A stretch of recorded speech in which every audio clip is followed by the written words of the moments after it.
Excommunicado. Excommunicado. Guys, what does that mean to you? What does that mean to all of you?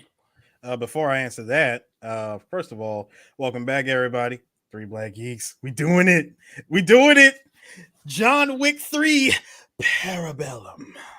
Parabellum is Latin for. I think it's insane. But what does? Hold on.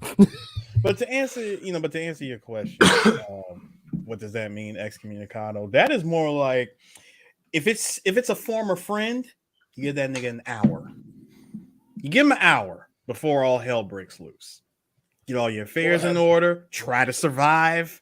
Whatever you need to do, I cannot help you 1 hour from this moment. At the end of the hour, ejecto cito. I think it's amazing to me how John Wick 1, 2, and 3 takes place over a span of 3.5 weeks. Yeah, 3.5 weeks. Yes. Also, another acceptable answer of excommunicado would be, I don't know, acting like you're too good for $50,000 to do a podcast and you screw 2 other people. We're not going into that shit. Fuck DSP. No, fuck that. That's not excommunicado. Oh yes, it would be. That's stupidity. That's what that shit is. No. First off, Eris, be excommunicado. That means you were in the club in the first place. All right. The 3 of them are actually friends. Well, I ain't gonna say friends, but they have a conversation. Hey, Eris. Those are the only 2 that motherfucker will actually trust. Not even close. Hey, Eris. Nas has friends who are gang members. Only 2 of them go in his house. So what are you trying to like? Anyways, going back to this. Anyway, these 3 movies take place over a course of 3.5 weeks, and it's insane. Because the thing of it is, Keanu Reeves as a person, like he's been with this franchise throughout all 4 movies, right? And you can see he can't leave. You can see his age catching up with them with each movie. And by the time you get to the 3rd movie, you excuse a lot of John Wick's movements, his slow movements, because it's like, nah, this nigga been on 100 from the first movie and never let up. Yeah. He's never let up. I don't think Keanu. No, hand to God, down. That's what he did in the movie. The slow moving judo chop. Yeah, and it's like his character never let up. The only time he had time to really breathe was after the first movie in John Wick 2. He gets his car back and he struggles to get it back to his garage, buries all his shit back, puts the cement down, gets back in bed, and he only sleeps for like 2 hours before fucking old boy knocks on his door and was like, "Hey, John, you're back in the game. Blood debt, let's go." And it's like, the fuck? This nigga only got 2 hours. The only time John had any reprieve in any of these movies were the flights to go kill someone. Or as I like to call the fast travel. Fast travel. Also, after him and Common busted into the fucking damn hotel and they had to be stopped. That's the only time he had a break. Well, yeah, anytime he walked into the Continental, he had a break. Yes, he did. But that's the whole thing. You're not supposed to get on Continental grounds. And guess what he did? He killed on Continental grounds. I love it. I love that John Wick 3, because most movies will bullshit the ending of the end of the previous movie and find some bullshit reason for why the 3rd movie opens. Nah, this one opens immediately after the end of the fucking damn second. The only difference is John only has 20 minutes left in this one. That also being said, what I also love about this movie is this. You see Lionsgate. 1, 2, 3, 4, 5, 6, 7, 8, 9, 10, 7, 8, 9, 9, 31 seconds the movie starts. Yeah. It starts in 31 seconds. There's no wide shot. There's no going through some CGI tunnel. There's not you're going through the tunnel of the gun or nothing like that. There's no big. No, all you got was like a couple of coins flipping. John Wick, Parabellum. Movie starts. There you go. That's what I'm talking about. John Wick and Lionsgate is what Golden Harvest is to DVDs of 2001. The moment you see that Golden Harvest logo, you know you're in for a great movie. John, I said 20 minutes. I said 20 minutes. John has 30 minutes, and he's like literally running around New York, and the homeless guy's like, "TikTok, John, TikTok, John, TikTok, John. TikTok." I like That's, how he broke. No, that's he that- that's no. that The one, best part is that he broke character. He's like, yeah, man. Like I told you, man. The government's trying to take your guns away and all this other stuff. And TikTok, Mr. Wick. No time to dilly dally, Mr. Wick. I love how he went into and then he went to his regular crazy dude. He played the I forgot. I forgot his name on fucking Brooklyn Nine-Nine. Over there, yeah. TikTok, Mr. Wick. And we found out later I was on. like, that's my favorite Greek. How you doing, nigga? They let you in this movie? And we found out later on that he works for the Bowery King. The Bowery King has homeless people on lockdown and stuff, you know. And you know what? It also brings up. I was He put telling him my on. wife, Yeah, he put him on. He put him on. the one thing, and again, we talked about it when we was talking about the second one. What I loved about this one is that you start having more questions because the action ain't start yet. All you heard was TikTok and all that. And I'm sitting there like, okay, first off, let's just think about it. There's a network of bums, all right? And you're thinking to yourself, They get like, food. They get they get guaranteed food. three hots in a cot. Also on top of that, they run guns, anything else in the city, all the rest of that shit. And I'm thinking to myself, This is the just New Bowery York. King- And he's that's like just New York. And the best part is like the Bowery King doesn't really go off of monetary shit, none of that shit. Hey Bowery King, hey Bowery, hey look, man, I need money. I can have $1 million today and have $1 million tomorrow. What you want? Like he's one of the, you know he can do it. But I'm thinking to myself, like, how big of a fucking world this is. And then I'm thinking about the whole little thing where you see all the pinup models and the little switchboard and all the rest of that. And my wife mentioned, notice how everything is analog in the motherfucker. Everything is not no hard. Like they're using computers that were obviously IBM's made in the 1989, in the early 80s and shit. You know what I mean? These clack, clack, clack, clack, clack, clack type of They keyboards. still have Everybody's old on school type. filing cabinets. And Like that's why paperwork. and Angie made a good point. They're assassins. Of course, everything's analog. You think this shit's gonna be digital? If the government sniffs it, burn it. Now. That's what I'm saying. You need something like, oh, that's fucked up. You think they ain't got a button where something sprays out and all of a sudden everything? Come on, man. On some Nino Brown, New Jack City, burn it. And then it hits me again. I was thinking, like, think about it. That's a whole ass hotel where it's nothing but assassins. Yo, here's the thing. Like, Wick has what? Like, this is America. This is the real world. What fucking world is this? Wick love it. Wick has 30 minutes. The bounty's at 14 million. He's like going through New York trying to figure out. We figure out like he's trying to get in a taxi to go to the library. The taxi's hitting New York traffic. If you've been in New York, typical. He basically tells the taxi cab driver, which has me questioning how the taxi cab driver know about the Continental. He's like, "Thank you, Mr. Wick," and I'm like, "Whoa." The only reason why I say that is because it's something I noticed again. Notice that taxi looked different to all the other taxis that were on the road.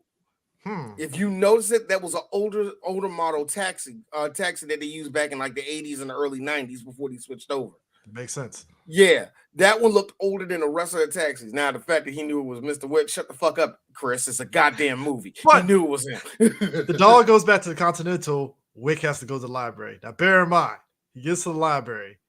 First assassin comes up. What's the player, the NBA player? I don't know I never know that nigga by name, man.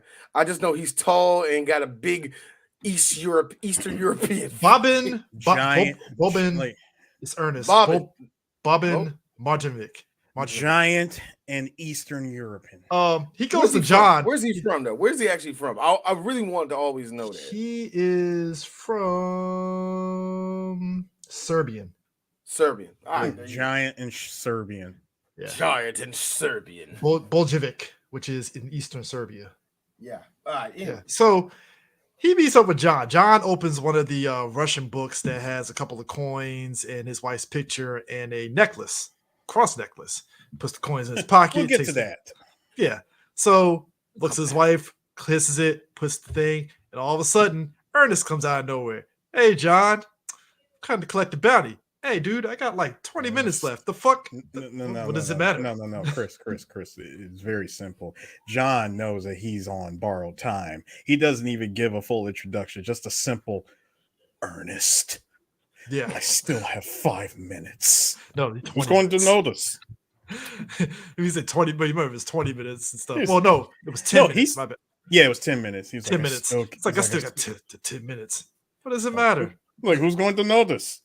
Well, Sure, you want to do this. well, dude. When you're asking, Hey. when you're asking somebody who has a solid 3 feet over you, are you sure you want to do this? Also, Wise words would say, you know what? Let me take a back step. I like the fact that John Wick had a book like this, about 300, 400 something pages. Hardcover, sir. About the size of the Godfather. Yeah, no, shut the fuck up. The point is being made. About the size of the Godfather script. Yeah, continue. No. And this is what he said, Chris. It'll do. That's what Yo, first off, I saw a guy look at a video of this fight, and he said the first mistake Ernest did was take out the knife, because most people that got knives surprise you. Ernest took the knife out, and Wick immediately was like, "Oh no, I can just." I said that nigga play basketball. He can't do nothing that is not already telegraphed. But also, I have seen John killing somebody with a pencil. Cool, that's dope. He sliced somebody up with playing cards. He broke a nigga down with a book. The Shining. He took the book of The Shining and broke somebody's whole life up. The best part was when he stood his head up and did slam down like that's my man grabbed the Old Testament hardcover edition and went to work and said, he said, and I quote, "I'm gonna pray for you," as he snapped his jaw off. When he did this, bip, kink, I'm like, whoa. Take another book off the shelf like this. I hate Ayn Rand. Look. I'm like, Ernest, I'm sorry. Your first name may be Ernest, but you're about to hold this Hemingway. I need to be real. Look. Hey, Chris. Ernest, when you said that, here's him. I don't think the joke connects. I don't think it connects to what you think it connects. First off, I want to be real. That was a terrible pun, but I'm glad I used it. I feel John Wick. He opened a nigga's mouth, bop, clock. Sir. Put his head down. That was 6 pops and then breaks the jaw for good measure, and then I don't want you to come back for John Wick 4. Exactly. I was like, hey, John, he was dead already. John, see the man's mouth is broken. You don't need to. Okay. You're being thorough. You're being thorough. Okay. That's why he's Baba Yaga. I really got to point it out and say, sir, you did some Uncharted shit with that book. I mean, that shit that's some Uncharted 3 stuff where whenever Drake fights a dude that's like 2 times bigger than him and he has to snap his neck one way or another. Sir, if this is Resident Evil 4 remake, that book has like this much stamina left before it's gone. Nigga, durability of that book. The book durability was that shit had this much left after he broke his neck. I was like, damn, John, any more that book would have been split in half. My man took the book, put it right back into place. Let's be real. The next person that gets that Russian book was like, why the fuck is there blood on this goddamn book? What the hell? Why is there blood and drool?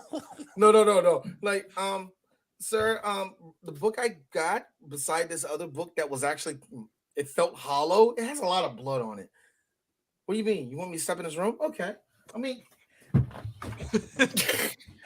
like also, John Wick.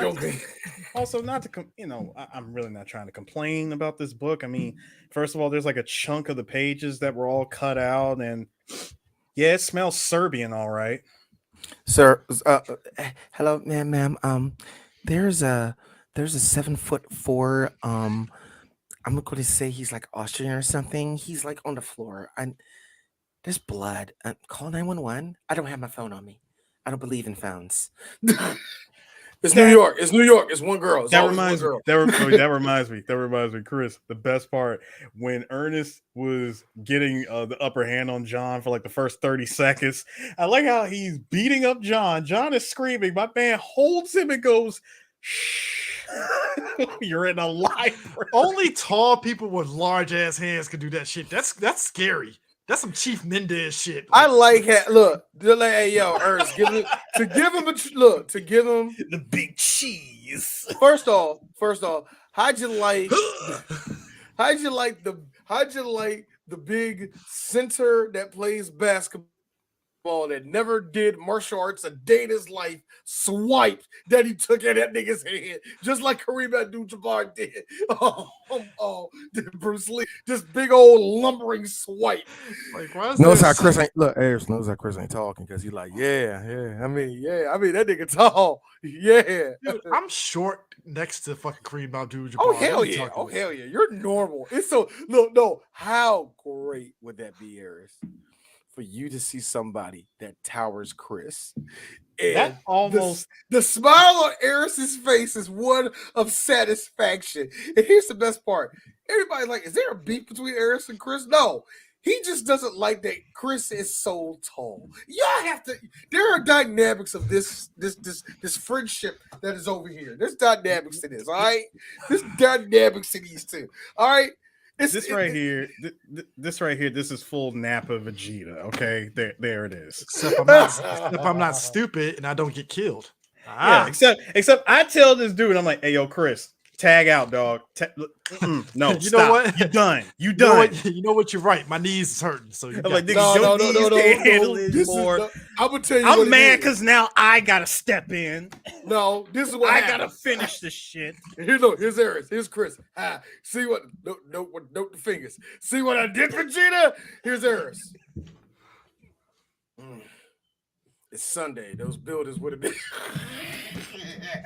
Too bad it's Sunday. Those buildings would have been full by No, tomorrow.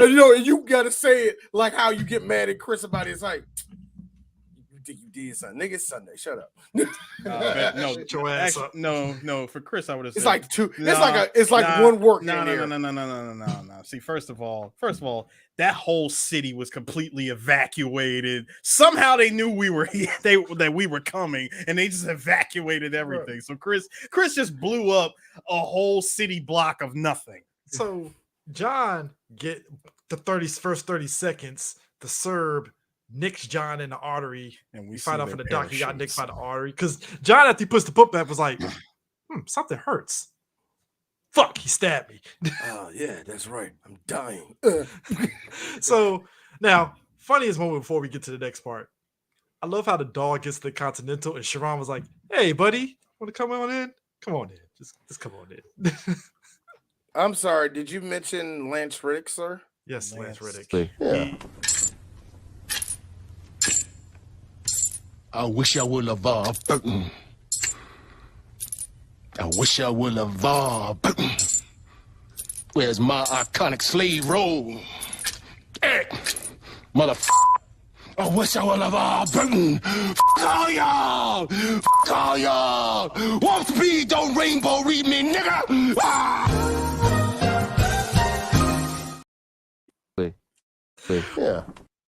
Yeah. Rainbow read me, nigga. real quick. That clip. Do you got the other one when he pounds the desk and says, I "Mm, cut yes." it. See, the reason why, because number one, we only have a finite amount of time to use any Yeah. type of clip. So I didn't want to use But the that whole wasn't clip. short. It was shorter than this. Actually, the whole clip is 2 minutes long. Yeah. And I No, didn't I'm clip- saying, if you- and I'm I saying you didn't can think trim when I though. did it, I didn't what I'm saying is I didn't think to clip that part. Yeah. Because No. I actually really did forgot how much you did. I love that. I don't know why you love that so much. Real quick, Good. Lance Reddick, to me, he's a character actor Be that honest, was that's some really shit good. I would do anyway. Yes, sir. I've seen him in The Wire as Cedric. He was really good in that show. He Yeah, was he in was good, yeah. Oz. He was in Oz as I forgot the name of the prison What? guard that he was in that. he wasn't he like an informant or like he worked at the jail and they found out who he was and they stabbed him or some shit like that. Something Or like that. What somebody else, man? But him being Cedric Daniels in The Wire was like perfect because he played. Because in The Wire, real quick, The Wire, there's so many characters that hit different types of people, and he was one of those cops that was like, "Yeah, I did fucked up shit back in the day, and it was wrong that we did this shit, and I want to play this shit by the book now and do shit right." And he's realizing like the system is just so fucked up that trying to do the shit right isn't working out like he thinks. In other words, the Baltimore commissioner that goes in there, every new Baltimore commissioner, hey, look, Baltimore's fucked, but I worked here long enough. 4 months later, I don't know what's happening. There's like no money. It's like they like all the criminals are shooting back. I don't know what to do. Yeah, it's because like I said, that's the reason why The Wire is so good, because it ultimately boils down to, yeah, the system is fucked up because you have so many moving parts, and it's just a cycle of everybody trying to get up in rank instead of actually doing the work as cops at the same, Now, at the root of it, Now I have a quick question. Now I didn't see I didn't see the fourth one yet. Y'all have, but I've seen a couple of people kind of mad that they didn't acknowledge They Lance. They did at the end of the movie, right? Yeah, then it was like for Lance. Yeah, for Lance.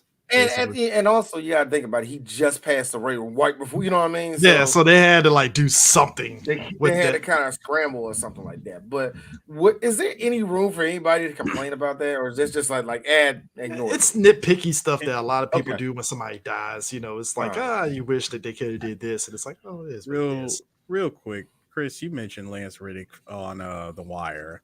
Mm-hmm. The Mighty Bosch, that's the other show. Yes. Well, this is just my favorite. Are you on the Mighty Boosh? Not the Mighty Bosch, the Bosch, the one on Amazon Prime. Bosch. Bosch. The Bosch. This is my personal favorite, Lance Reddick. I want to help my dad, but I don't know about The Wire. Are you really? The Wire. It was the best show ever. It's no bones. Well, nothing's bones, Kevin. That's a goddamn masterpiece. I guess the only way to prove my dad's innocence is to try The Wire. At least give it to season 2, episode 12. That's when Lieutenant Daniels takes his shit off. You'll be like, how can a man be so skinny and so ripped at the same time? If that don't take your dung dumplings to the disco, I don't know what will. Agent Clappers. Lance Reddick as Agent Clappers. Okay, let me make it very clear. Me and Eris don't like that show. He's the best fucking thing in it. And the fat guy, and the fat one, and the fat guy. I don't like the last season of the show. Other than seriously, because I love Paradise PD. I was done after season 3. I was done after season 1. Good for you, nigga. I struggled through season 2. Yes, they were like, there's always going to be 2. This show should have ended type of jokes. You know what I mean? So I made it as far as I could. I agree. I made it as far as I could, yeah. But the reason why is because just on Real Talk, and people can get at me for this. I didn't buy into the Bill Maher animated show like this, so I owed Eris that. I didn't watch Bill Maher's show for whatever reason. I just didn't. But anyway. So John makes his way for family. Not Bill Maher, Bill Burr. I'm sorry, Bill Burr. God damn it. So Wick makes his way over to the Keymaster. Oh my bad, the doctor. Is that the Keymaster? Is it really? Yeah, the Keymaker. The Keymaker. So that really is him. Look at this nigga. Oh, shot. It is fucking hilarious because John is like, "Hey Doc, you got about a minute left. All right, I'm halfway there, son." And all of a sudden, he has to stop. As soon as it hits that hour, he stops. And Wick is like, "I guess I gotta do it myself." So Wick finishes. So Wick finishes, right? So he gets up, and Doc is like, "Yeah, the pills are up there for this." And all of a sudden, the doc was like, "Ah, shit! I told you where the pills are. Well, you're gonna have to shoot me because that's the only way they're gonna believe that this happened." He's like, "Yeah, just shoot me here." We said above the rib or whatever. I think it was he had to make sure not to nick the artery. No, Like, no. yeah. That was when No, he shot him in the neck. He said, "Don't he was like- raise my neck, or he was- so you don't Yeah, hit he the was like artery." this. Make sure you get it between the lower. Ah, shit! You motherfucker! All right, hold on, nigga. Hold on. One more. And I loved it. Because you see him straight up doing this thing. All right, so when you do this shit, I want you to motherfucker. Good luck, John. I'm Like, dying. like Mr. Wick. Good luck.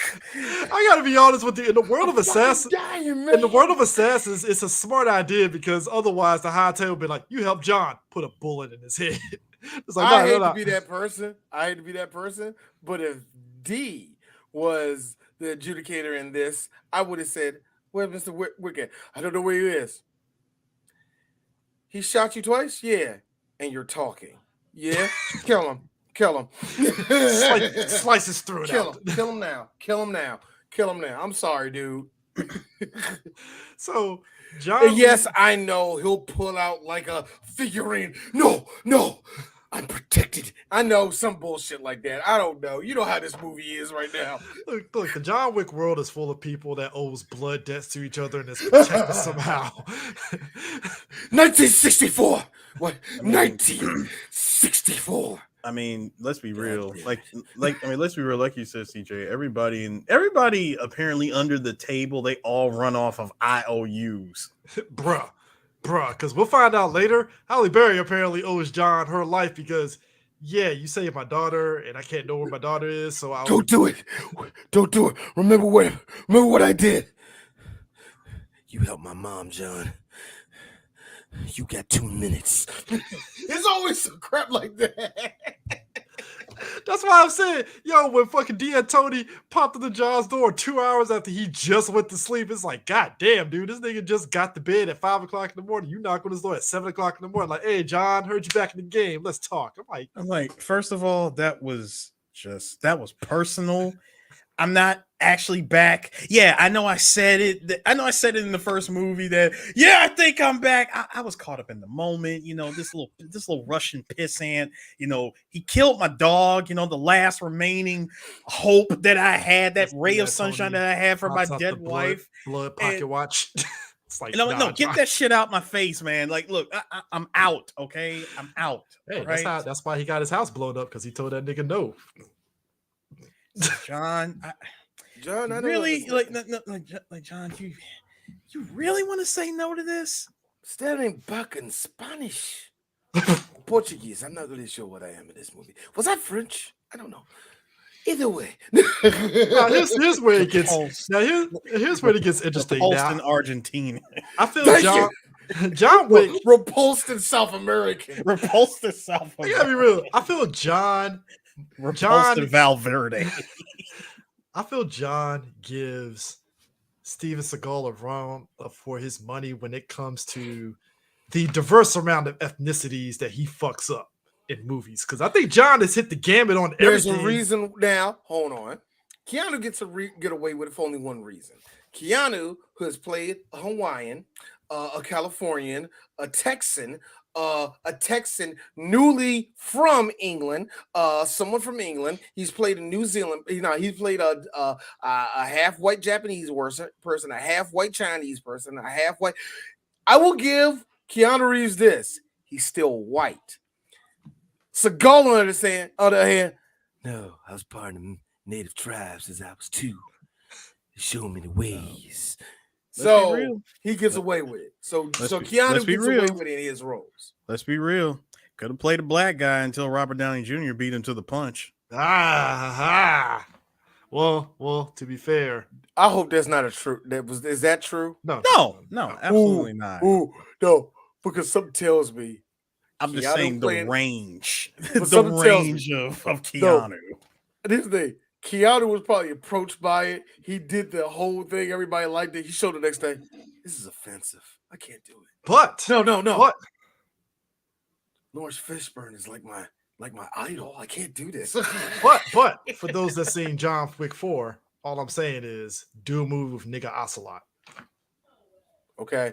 I heard about the scene. Shut the fuck up to all the people that haven't seen the scene. I already heard enough of that scene. And you know D's gonna be sitting in that 3-hour movie. Ain't more now. That black nigga. So Any minute now. Any minute now. motherfucker. The most darkest fucking black guy ever. Because Gonna be Sue knows this. revolver, it's gonna be just Sue- African power. Sue knows the scene where he just magically pops up out of nowhere. I was like, this nigga dark as a motherfucker. That is the essence of black people speed. By the power of collard greens. But nah, man, John, when he takes on this first group of folks that are chasing him through Chinatown, I fucking died because this motherfucker goes up like 10 flights of stairs, locks the door, and fucking sees some guns, sees a revolver, and then realize, fuck, it's jammed. I need to sit there and swap out the pieces. And the movie gives you exactly 2 minutes of him taking apart a gun, Crafting. Full craft. Last of Us crafting. One of my favorite lines. One of my favorite lines at all, Rick and Morty, was that one episode. Like, yeah, some assholes over there doing that. Wait a minute, what's he crafting? What are you crafting? No, because think about it. He took the time, like you said, 2 minutes. The whole 2 minutes of these guys running through the city, getting to the building, trying to bust down the door, make their way upstairs. John broke open like a glass case and started taking old pieces of other guns to just to put together his own custom 6-shooter. One bullet left. I like how like he did all of that just to pop one guy in the nick of time. Hold on. I did love this part where he puts the thing up to his gun. Oh yeah, when he puts it up, Click, he's like click, click, click, click. All right, perfect. It's like, okay, all right. They're like, the bearings are still oiled. We're good. My man gets a headshot. And then the fucking knife fight. This was fucking ridiculous. And this was stressful. No. That's the wrong picture. That's the wrong picture. Dude, I was gonna. Yeah. Do you see where I'm coming from, you job, motherfucker? Yo, that whole scene. Oh, Dude, why you know, they had to show no, it go in? not that one. You know what got me is when he stabbed the dude in the not that part. Was when he stabbed the dude in the I'm head. laughing. I'm laughing because I do have the stabbing at the head. I'm just laughing at the fact that when pictures came out of John Wick on the horse, Chris was like, y'all done gave that nigga 18 defense. His offense done jumped to 75. His speed. Why did you give John a horse? First off, did you? well, we'll get to the horse part Chris, in a minute. I like how that sold you. Because remember, we didn't get nothing else of the movie. We just heard that they were filming. And the one still came out. Chris jizzed everywhere. Nigga on a horse. He's on a horse, D. Yes. He's on a horse. The last time we got a dude equestrian right now, nigga. The last time we got a dude on a horse in the city was True Lies and Arnold Schwarzenegger, and John Wick's is a little bit better than True Lies. Like, it don't hit the same. I love True Lies. Don't get it twisted, but John Wick just hits different because that whole scene is just ridiculous leading up to it. But dog, yes, sir. When he puts the knife at dude's head and fucking bop, bop, I'm like, yo, he's already dead. Doesn't matter. All right, fuck. Like, doesn't matter. In the world of John Wick, one does not double tap, you quadruple tap. Oh, he did that shit in John Wick 4. Like, God knows how many times. I'm like, he's dead, John. Pop, pop. I'm like, all right, that's 2 more bullets you could have used, but all right, shit. That's why John carries extra magazines. You know what? There's a reason. There's another reason. Weapon procurement OSP, sir. That nigga crafted fucking clips while he's in cover. Magazines, Chris. Magazines. Crafted magazines. Yo, now that's the one thing that me and my wife, we was watching this. I was like, I love how this day he literally moves like a video game character at this point. And I do feel like when there's like a time of at least 10 seconds where everybody's doing something, he's like in a pause menu.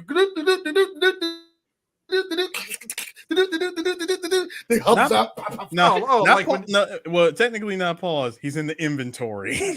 Just like when we got that triple threat shit going down where they're like click, Oh yeah, everybody reloading at the same time. No, but my man, that whole knife fight's intense. Remember when John and the other dude break open the thing and just start throwing knives and it's Yep. bouncing off of them? I'm like, what made it so great was the fight started with hand to hand until they like crashed into the next room and they realized, oh shit, we're in a room full of knives and blades and swords and shit. They just started busting over the glass and grabbing when the knives is bouncing off both of them. I thought that was hilarious because I feel that's so real life.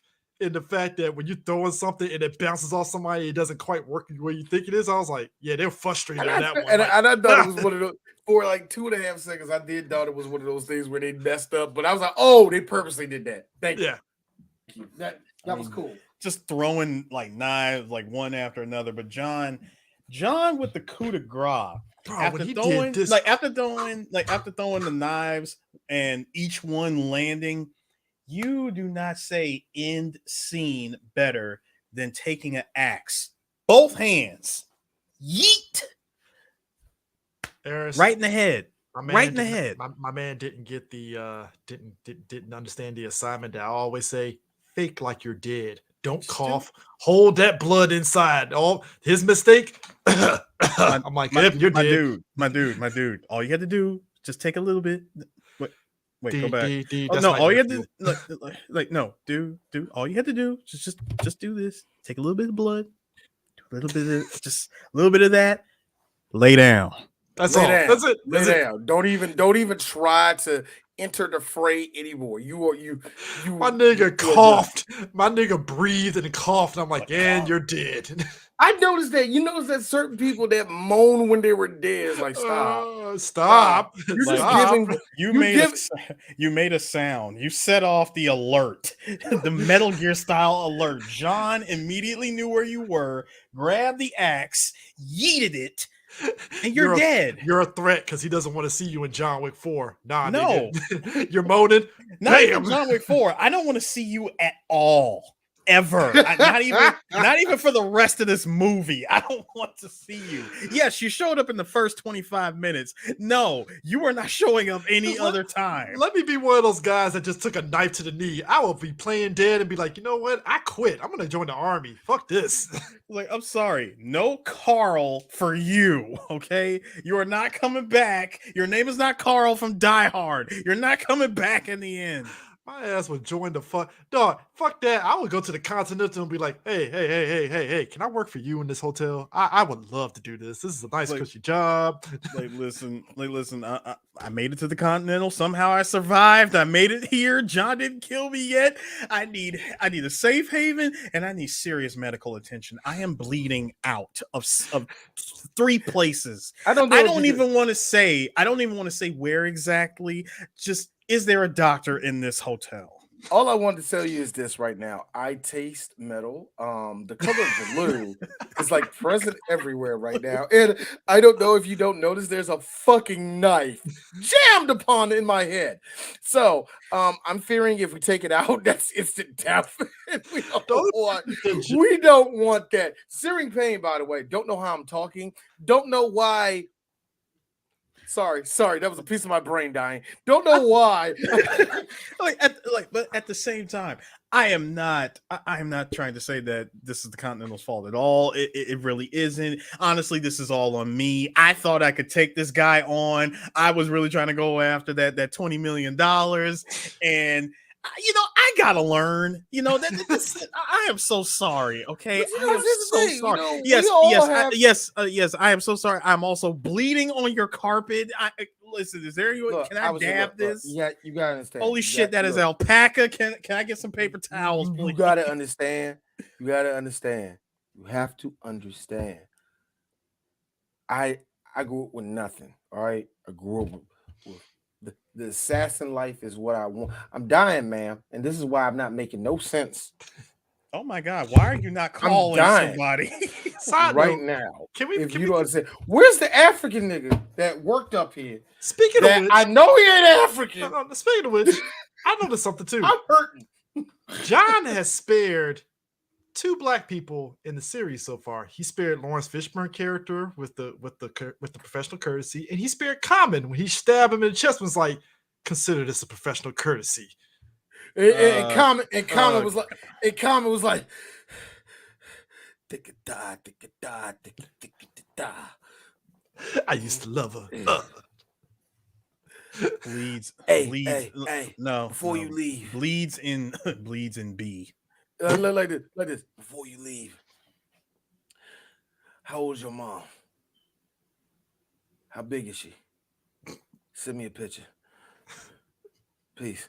Because my man, last What? week, We're not talking about how Common loved the sisters, and now he just dates, Sears catalog models who are like 44-year-old plus now. But anyway, Common, he can do whatever the hell he wants. but nah, man, I just come on, noticed that like here's usually like, come on, D. He's Common. One of those old women is probably giving him good sloppy top. Leave him alone.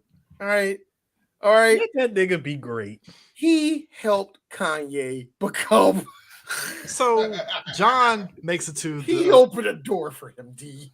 so John makes it to the director, the Russian, played by Angelica Houston, and she runs a ballerina, like a show, show and stuff, basically Russian and stuff. Yeah. Mhm. No, that was my favorite moment. It was just her saying that, saying to do that again because the ballerinas kept fucking up. Yeah. Side note, there's an upcoming movie based off of that sect from the John Wick world. So that's gonna be interesting. It's a series. Oh, series.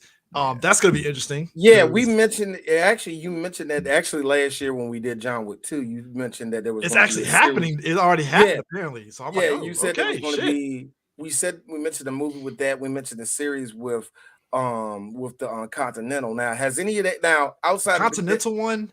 That's what I want to know. There's nothing yet with that one, but I know that one. The one with, I guess, a bit of the backstory with John too. Yeah, that's going. So John gets safe passage, but he has to basically his tattoo that was making him part of that group, because this is the same Russian group that trained John to be who he is essentially. And you do get some background of that because you see them walking through the school. You see the girls being taught how to, be all pretty, doing all, doing all that dance and shit. You see the boys straight up doing fucking Greco-Roman wrestling, slamming the living shit out of each other and all that shit. Yeah, so, I mean, so John, you can tell it's like a little factory for orphan assassins. So Johnny Boy gets his ticket punched, and they have to use one of those things to kind of burn his ticket, so he's no longer part of that group. Which the ticket itself was the medallion. She snatched the medallion, and they had rosary away. Yeah, and marked him on his back with the tattoo. So basically, he's done. He's now, with all this going, he's like, where is he running? Who is he running away from? He is running away from this motherfucker, the adjudicator. Wait, no. I want to say running. No. He's going to Casablanca. No, I'm saying no. No. I know where Eris is going. I was trying to explain that John was just trying to get out. Period. Not out of the Continental, but he's leaving New York. He's making his way to Casablanca. He has no idea that an adjudicator was coming to. Exactly. My fault. I got that wrong. Meanwhile, an adjudicator went to the Continental. Now, and real quick, she got a lot of. She's angry. She's angry because let's be real. Nothing. John's. Now, granted. We said it in John Wick 2. A lot of the shit that happened to John Wick in the second film was because of D'Antoni being a fucking bitch ass. Because he's like, "Hey, I want you to kill my sister."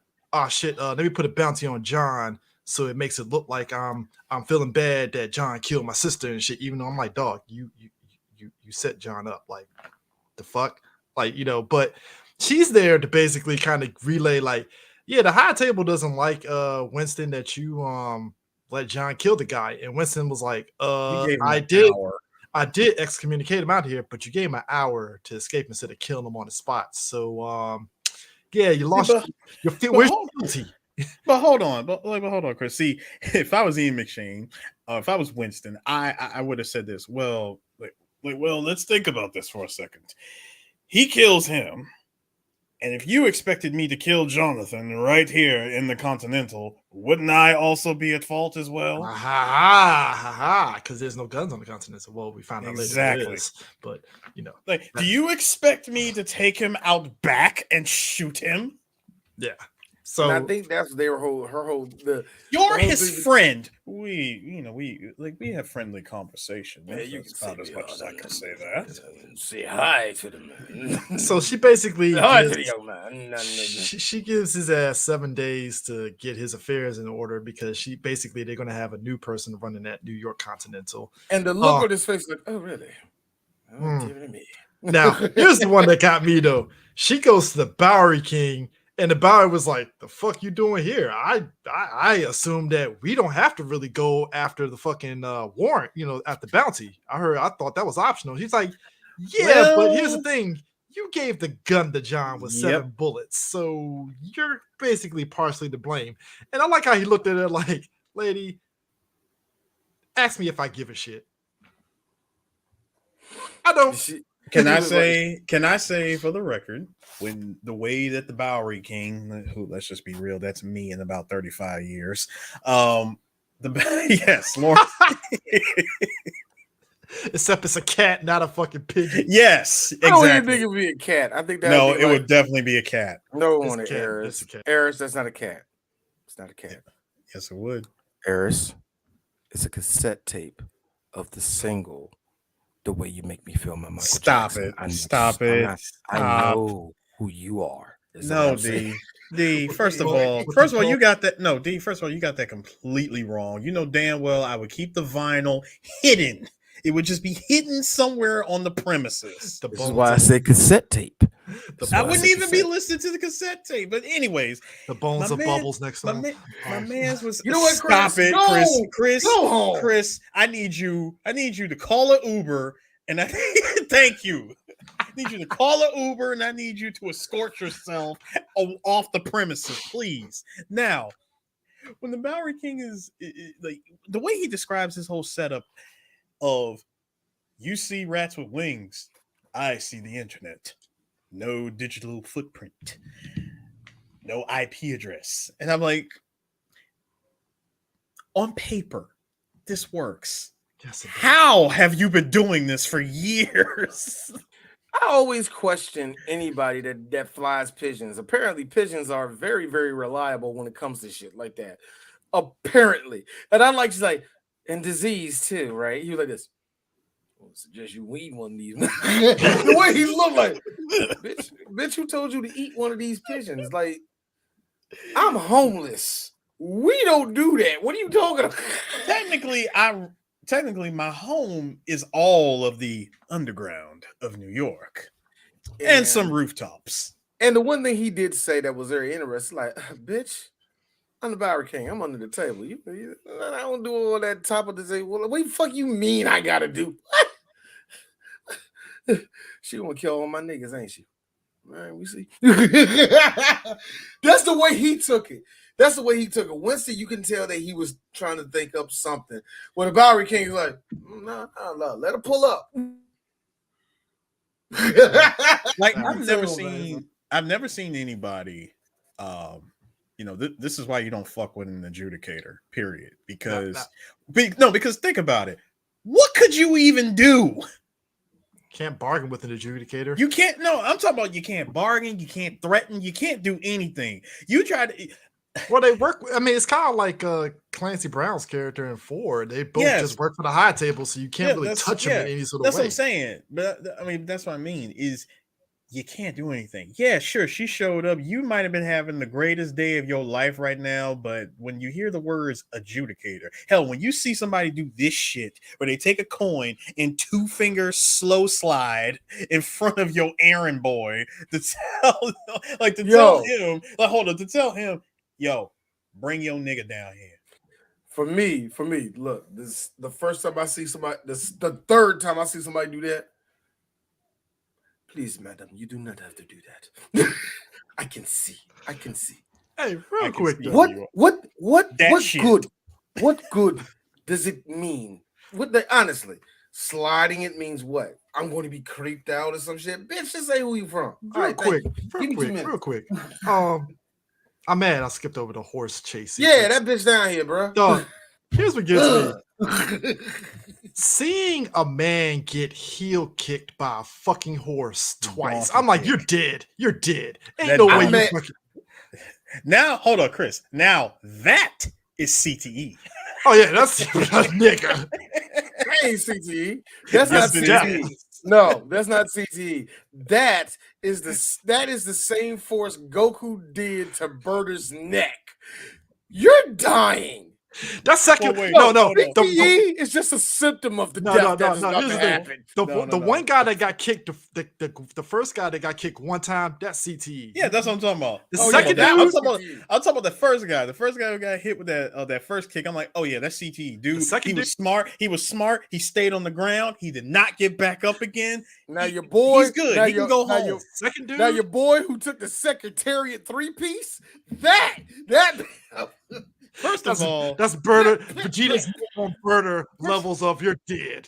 no. First of all, when John had the nerve to look homeboy dead in the eye and give Sebastian the slap and the freaking double kick. Yo, what got me about the kick was I was like, how did the horse know I got this nigga? Dog, You set him up, I'll knock him down. Nigga, that was Where at? Slap you on my ass, dog. Bam, I got him. Yeah, I took Dog, that was the Captain America Bucky shield throw when they were fucking Yes, beating up it an Iron Man like bip, bip, bip, bip. Like pause. You know Fight what? back, nigga, fight back, fight back, fight back. I still hate how the MCU took Civil War and all the good shit in Civil War and said, let's pour half this bitch out and only get like half. They look that's The fight. shield toss. That whole fight, Chris, that whole fight to me. I'm sitting because I had finally heard somebody explain. Not what you explained, but somebody that was on my side of Iron Man being right. But it's like, but I need everybody to shut the fuck up. And they went through the whole series of what actually happened in Civil War. I was like, thank you for that reminder. This is a dumbed down fight of it. Stop. But better. It wasn't better to me because they dumbed it down. The fact was like, wait, that's what.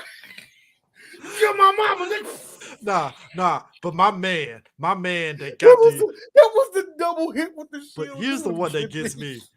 My man, John, you didn't have to drag my man like that with the rope around his neck and just slammed into the fucking damn thing. I'm like, yes, God man, damn. Yes, Hey, he look, did. dog. Yes, Dog, he did. look. He knew look. the assignment. He knew You're the fighting. assignment. He knew the assignment. You're fighting John Wick. You're And fighting You're fighting John Wick in open environment. You like where this environment you decide to go is completely up to you.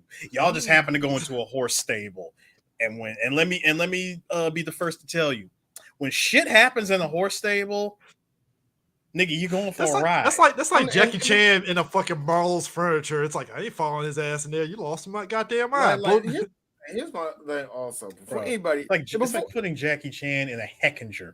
like before anybody hits this shit, like, hey yo, when they're up and racist, let me be honest with you. They ain't the first Persian man that got a belt wrapped around his neck and dragged by a horse in all of history. So shut the fuck up before you say racist. Like, I'm sorry. He's like this. I'm sorry. You know how many Ottomans? Went out like that? Just nigga, what you But doing? Here's the one that got me. John's on the horse and the two guys on the bikes come up. Did you like? I love the camera work of it. How he fucking grabs the dude's gun, shoots him in the head, and you see the camera pans of the guy just hitting the fucking side of the damn car. I like how these niggas had Kawasaki. Not gonna lie. Going back to my man getting dragged by the horse. Errors. These errors. I'm just saying. My man got dragged by the horse. That was me. I'm like, yes. Yes. Yo, I like how these niggas had two Kawasaki's. My man, John Wick had Farfret Kruger and was just booking, yo. First off, you don't leave your gun in your holster for John to grab and shoot you in the face. It's like, why? Fucking wild. Also, the second I saw, now to go a little bit further, yes, the second I saw Angelica Houston, I said this, ladies and gentlemen, she is the best actress in the movie. She is actually the best actress in the movie. I didn't say actor. That's still Ian McShane. But that being said, you look at the best actress in the movie, and when you saw the knife go through her hand, when they like stabbed her hand, I was thinking to myself, she ain't died though. So we're gonna get more of her. But here's the thing. Now that you bring that up, that's a shitload of nerve damage right there. Now here's the thing. Now that you bring it up, we gotta talk about. I am Eastern European. There was no feeling there at all anyway. we have to talk about my man. Lost feeling. We gotta talk about my man, my personal, probably one of my top martial arts artists of all time, Bart Dacascos. As Zero, the fanboy of John. This guy and the two dudes from the raid are wrecking fucking house on straight Russians and the fucking Bowery Kings boys. I was gonna say straight out of Indonesia. Yeah, both. First of all, Zero and his students run a nice little, they run this real nice looking izakaya, not a sushi bar. This is a whole izakaya. Okay. Yeah, it was a whole sushi. Yeah. Like this they run an izakaya on the surface, but of course, adjudicator shows up, slides that coin. They go, all right, y'all, we got an adjudicator here. Let's go ahead and get this puffer fish together, and we're gonna cut it just right. No soy. I like how he used that just to sit there and say, I like the cut of your jib, adjudicator. I will be of service. It's like, well, I am to be of service. How may I serve? Bruh. Agrees and non-binary.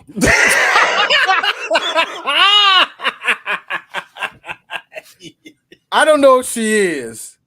I was told when the movie came out she was. I don't know. I don't care. I just I remember that being a thing for like 1 week. She's in Billions, and she. I know she is in Billions. Yes, I forgot her name. Why I say she? They are in. She's in Billions. I'm sorry. Anyway, you deserve this, Lord Jesus.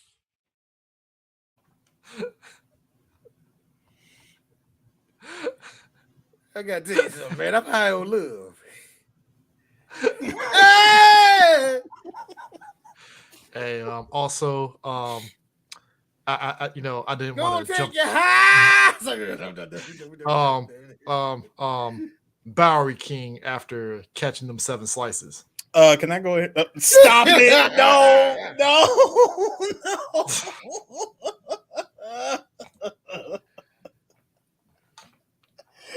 Oh, I'm sorry, Eris.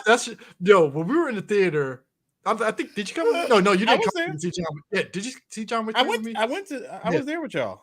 I saw John Wick the next day after y'all did, actually. Yeah, Eris is in the theater next to me, right, with John Wick 3. And I was dying laughing because Eris was in tears when he said, sometimes you gotta cut a nigga.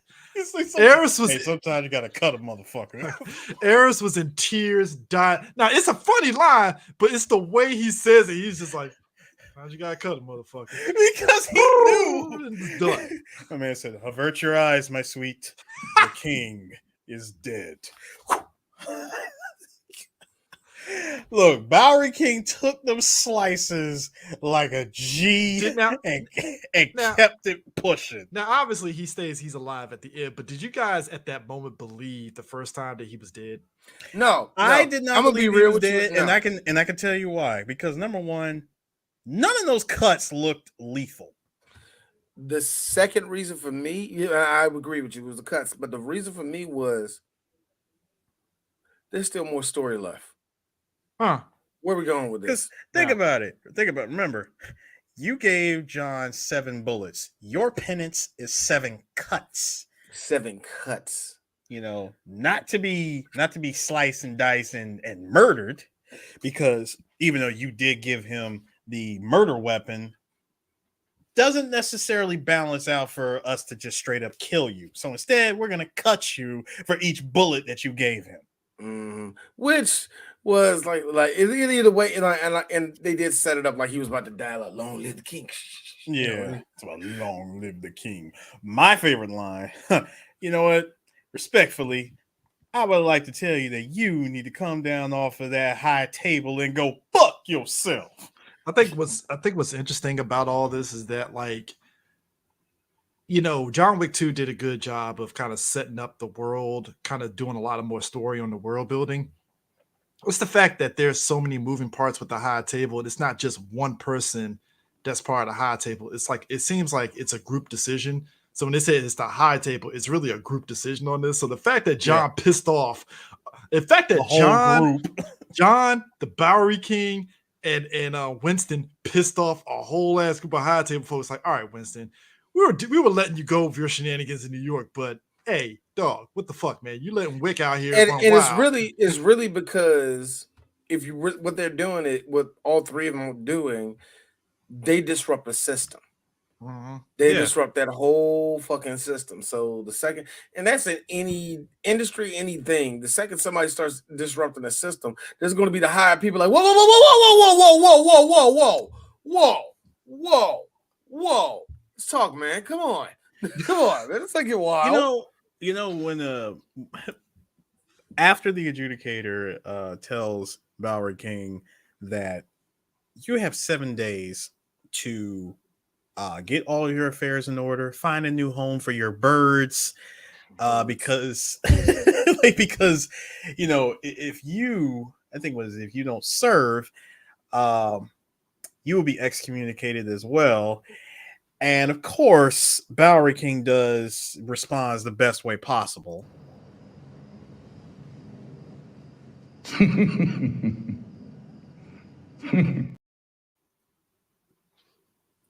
Because, like, again, it's kind of funny that it's even on his level, like, bitch, what you got to threaten me with? You have nothing to threaten me with. Yeah. What are you hanging above my head that's going to be so damning? Bitch, I'm run the sewers, bitch. I don't care. I'm like, oh, I'll tell you what I got over you. I'll tell you what I got over you. The murder weapon that you gave to Mr. Wick. There is no version of this story where you come out of this clean. So Johnny Boy gets to Casablanca, and that's when you find just out. Make sure my bitch is all right. John gets to Casablanca, has a quick little fight, and he meets up with Sophia, who we find out that he saved. Worked for her. He saved Sophia's daughter and got her out. And Sophia he's riding. And Sophia basically got put in position. God, he is riding. Yeah, Sophia got basically put in a position to be the head of the Continental in Casablanca. So something that we find out is that the assassins, they can no longer go back to their families. So if they don't follow any sort of order from the high table can go after the family. So she asks John, and that's why she owes the blood debt to John. Like, yo, can you save my daughter and get her out, like, to where the high table can't find her? Cool. Hell, so that's when don't even tell me where she is, because God knows I will try to find her. So essentially, John basically comes to Sophia and says the bill comes due. Here's the blood debt you owe. And the second she broke that out, she's like, "Why you bringing that shit around?" Thank you. You are excommunicated. Oh God. You know what? For the administration. Like this wonderful agency right here, like for the administration to be using all analog shit, news traveled real fast about John being excommunicado. She knew about it. Said, well, Morse code. First of all, John, why the fuck are you even here? Blood debt. How are you not dead? That's my question. Do you just have someone at the airport? Yes, nigga, I do. Why are you here? So basically, John wants to be taken to the elder. The elder is the guy that was the first. He's the one that made the coins, because you see him making the coins and all that stuff. And they said he's the one above the high table. Yeah. So he goes to John. Well, she has sorry. John has has Sophia take him to her old boss, who is the elder, essentially. Yeah. Now it's funny because the conversation, John Played is by a thinking, British man, by the way. Played by a British man, but no, Scottish. No, he's not Scottish. I think he's British. He's British, by the way. So he's no. Her boss, the elder, is the guy that's above the high table, but yeah. the guy that her boss knows the elder. But I like how the conversation, John is thinking, all right, if I talk to this guy, I can get to the elder and I can breathe a sigh of relief. And he's looking at John like, what makes you think I'm going to tell you where he is? You know what? Man, you're excommunicated. You know what? I'll tell you What how. you here for? I'll tell you how. Go to the edge of the desert, and if you die, maybe the elder saves you. Maybe No. he does. He said you go to the edge of the desert, you walk, you keep walking until you can't walk no more. And then maybe he saves you. Here's what I'm thinking. When he says that, I'm imagining the elder is sitting way up on like the highest Peak. point in the desert, like a good peak, and he is just looking down, going, "Damn, John's just walking. He's still walking. Holy shit, this motherfucker! He has not. He is not. He's just walking. He's a look at in like a circle. wait, in a hold circle on. for an hour. Wait, hold on. It's damn, he hasn't even passed out yet. He ain't slowing down or nothing. He just look at that. He took a tumble. Oh, damn, he got back up again. Oh shit, he keeps on going. Look. All right, hold on. Like, all right. What we got? Yeah, well, like, what we got? You got 2 hours. Hold up. 2 hours, 2 hours, 3 hours. Hasim says he's going to 4 hours. Hasim says he's going to keep on going. Hasim in the back says he's going to keep on going, man. Whoa, 6? You think he's going to last 6 6 hours? hours. Let's go. Bruh, what gets me about this scene is that Sophia's dog. Can we do any other like parlays on the bet? I already said the bet's in. We said that the bet is in already. No. Oh, if he falls in the center. No. Side note, did you like how after John fought those guys on the street and the guy that works for Sophia is like, hey guys, stop. Yes, he's excommunicado, but he's a special guest. All of a sudden, that one dude tries to attack, and I'm like, now, why would you attack him after he told you not to attack John? I was like, yeah, I expected him to get shot. On top of that, you attacked him under the Continental. Mm-hmm. Like they were near the Continental, and of course, as soon as dude stopped him, he says, "Oh, excommunicado, huh?" Pop! He killed the two of them. Now, here's the thing. My apologies, John. Welcome to Casablanca. Now, here's the thing. Sophia's dog. Sophia's dog. Yeah, I'm sorry if it's too dark, y'all, but the dog basically jumped on her back. That's all you need to know. Bro. Sophia's dogs is Belgian Malinois Shepherds. I thought so. I knew there's a kid. Dogs. I didn't know what type of dogs they were. Same one as in John Wick 4. Same type. Mm-hmm. Those dogs are nasty. They are very vicious, and they will fuck you up. Dead ass. Any of the dogs that are in the shepherd category are great fucking police dogs, great military dogs, and all the rest of that shit. And I know they're the real canine unit. Yeah. Any of those fucking hounds, just on some real shit. They look. I remember seeing a trailer for John Wick 3, and you see the first 2 Wick movies, and you're like, man, how can they really up the ante after the first 2? And I remember seeing the trailer, and like, he has dogs. Holy shit, this motherfucker got dogs. 2 dogs. The same way that, how do you up the ante in John Wick? To say you up the ante in Tekken, add animals, bruh. So Sophia has 2 attack dogs. Eris, that you saying that now? 3 John Wick movies from now, he's gonna have a bandana, a Japanese flag on his back. Yep. He's gonna punch people. You're gonna see like Korean letters pop up. Pow, ping. Dog. Sophia has 2. Them dogs. And look, angel wings. Now here's the thing.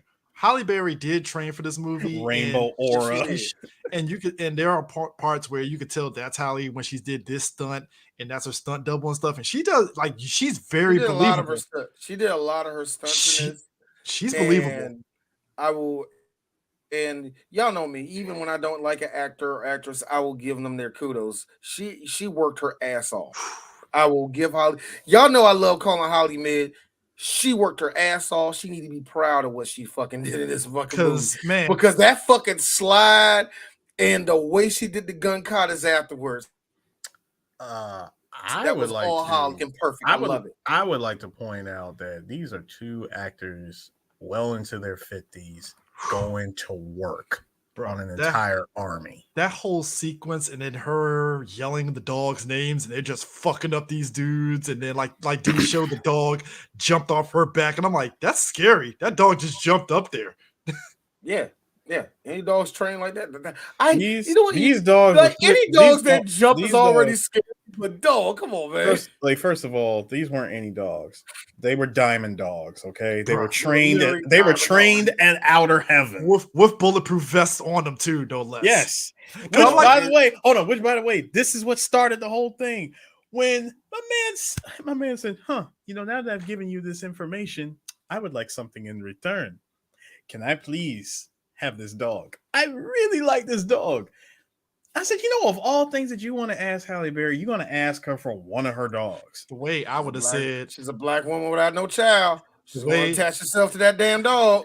The way my black ass would have said, all right, so we can go to Petco back in the city and get you a dog. Is there even a Petco in Casablanca? I don't know. We'll find one. Casablanca Petco. We have many dog here. Wait, hold up. Too many steaks. Wait, too many steaks. But best for you. The Petco Max Plus. The way I would have. No. Why she's leaving it like, wow, this was a good idea, John. I told you, be good for you getting another dog. Also, before we leave this Petco, let's go over to the Starbucks. Stand that's over there. Why is there a Starbucks inside of a Pepco? Because just gotta be honest with you. I'm surprised there's no Starbucks inside the Continental. Like the Continental didn't franchise out Starbucks inside the Continental. Chris, I got a feeling that the Continental. John Wick 5. I have a feeling for John Wick 5. No, dude, look, John Wick 5, Winston. No. And again, can we get rid of all the Pepsi products? This is a Coca-Cola place. I know there are not many soft drinks here, but we do need another menu. Not all people like. Exactly. I will say for the record. No, I didn't give Killer One that money. I don't think they deserve it. I will say for the record. Hey, Chris, you like that, right? I didn't give Killer One our money. I don't think they deserve our money. Chris, I will say for the record that there will be a Starbucks and possibly a Krispy Kreme at the Continental. No, I'm leaving. If they... I gotta be honest. Can it be actually? There better be a Bitty Hotter or Ruby Tuesdays on the far end of that bitch. Damn well ain't gonna be no Ruby Tuesdays. It's a Bennigan, so stop. No. We need something painfully mid. Shoney's. It's a Hooters. No, a Hooters. No, painfully mid. Friendlies. Friendlies. Are they friendly? It'll be the last. No, D. That's the thing. They'll be like Blockbuster, the last remaining friendlies on Earth. No. No, you're getting it wrong. Hello? No. We have the best blimpie in all of New York City. I don't know why. Guys. That nigga still got a blimpie. He still got a blimpie. The DC Continental has a binge chili bowl. Decent, no. They just took it. No, they just took it over. No, they took it over. It's a half smoke. Don't start it. It's a half smoke. They moved half smoke off of Florida Avenue. Wait. Moved over to the Continental. Now they fancy. Now the prices are way higher now. No, wait, Chris. 3 gold coins instead of 1. No, Chris, let me hook you up. First of all, they just hijacked the Hogs on the Hill. Man, took it over. Listen, in Clinton, Maryland, there's a fucking Continental. They uprooted it and brought it over. The DC Continental's in Clinton, Maryland. Not in DC proper, it's in Clinton, Maryland. No, stop it. The Continental's in the old BT building. Y'all know that. Don't stop it. No, you know what? Landover, Maryland would be a perfect spot for the Continental. No, Chris. No. They took over land. Imagine, no, shut the fuck up, Harris. This is a good one. You driving down New York Avenue?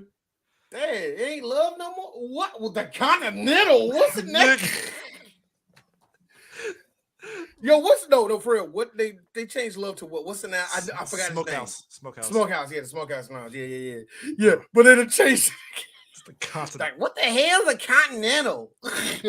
hey, Continental, the blackest Continental out of all the Continentals around the world. Even No, the Continental of all Africa. First of all the gold coins are painted black. Hold on. Conflict Diamonds is the money scene right there. Hold up. And you got look. Respect DC. Oh, it's top of the line. Parking is shit. Parking is pure shit. It is pure. You know what? DC has this weird line of luxury and what the hell? I gotta be real about this. If this world existed today, you know what, Eris? You could make a lot of money being a Bowery King because San Diego got a lot of homeless folks. New York got a lot of homeless folks. Look, DC got some homeless folks. Don't say that. Don't say that. I'm pretty sure there is a Bowery King, and he runs like a couple cities. On one of the no bullshit. I was telling my wife, as much as I walking back from the hotel from San Diego Comic Con, TikTok 3BG, TikTok. What's that review coming at me? Don't look at me. I'm like, don't look at me. They my peoples. What the fuck? No. Here's the thing. I'm good. I don't know about the rest of y'all. Here's the thing. Here's Eris.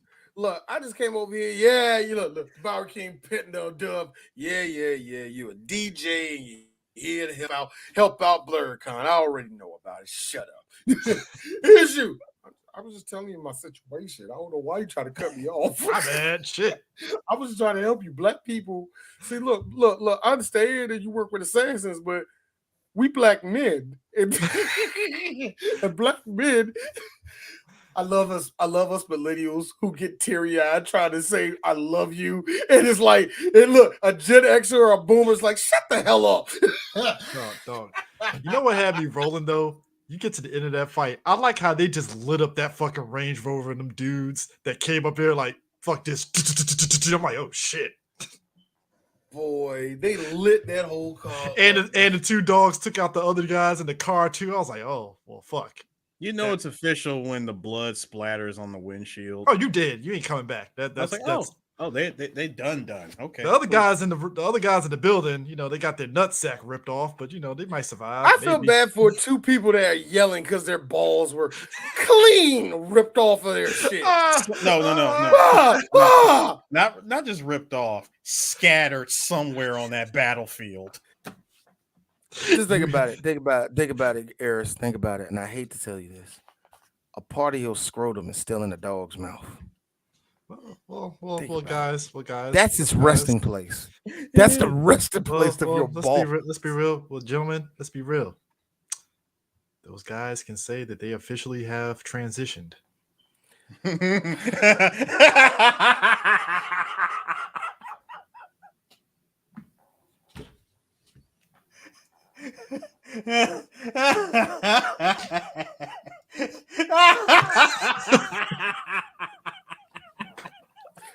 That's it. Dishonor. Dishonor on your whole family. Make a note of this. Dishonor on you. Dishonor on your cow. How is with any of these jokes? It's you.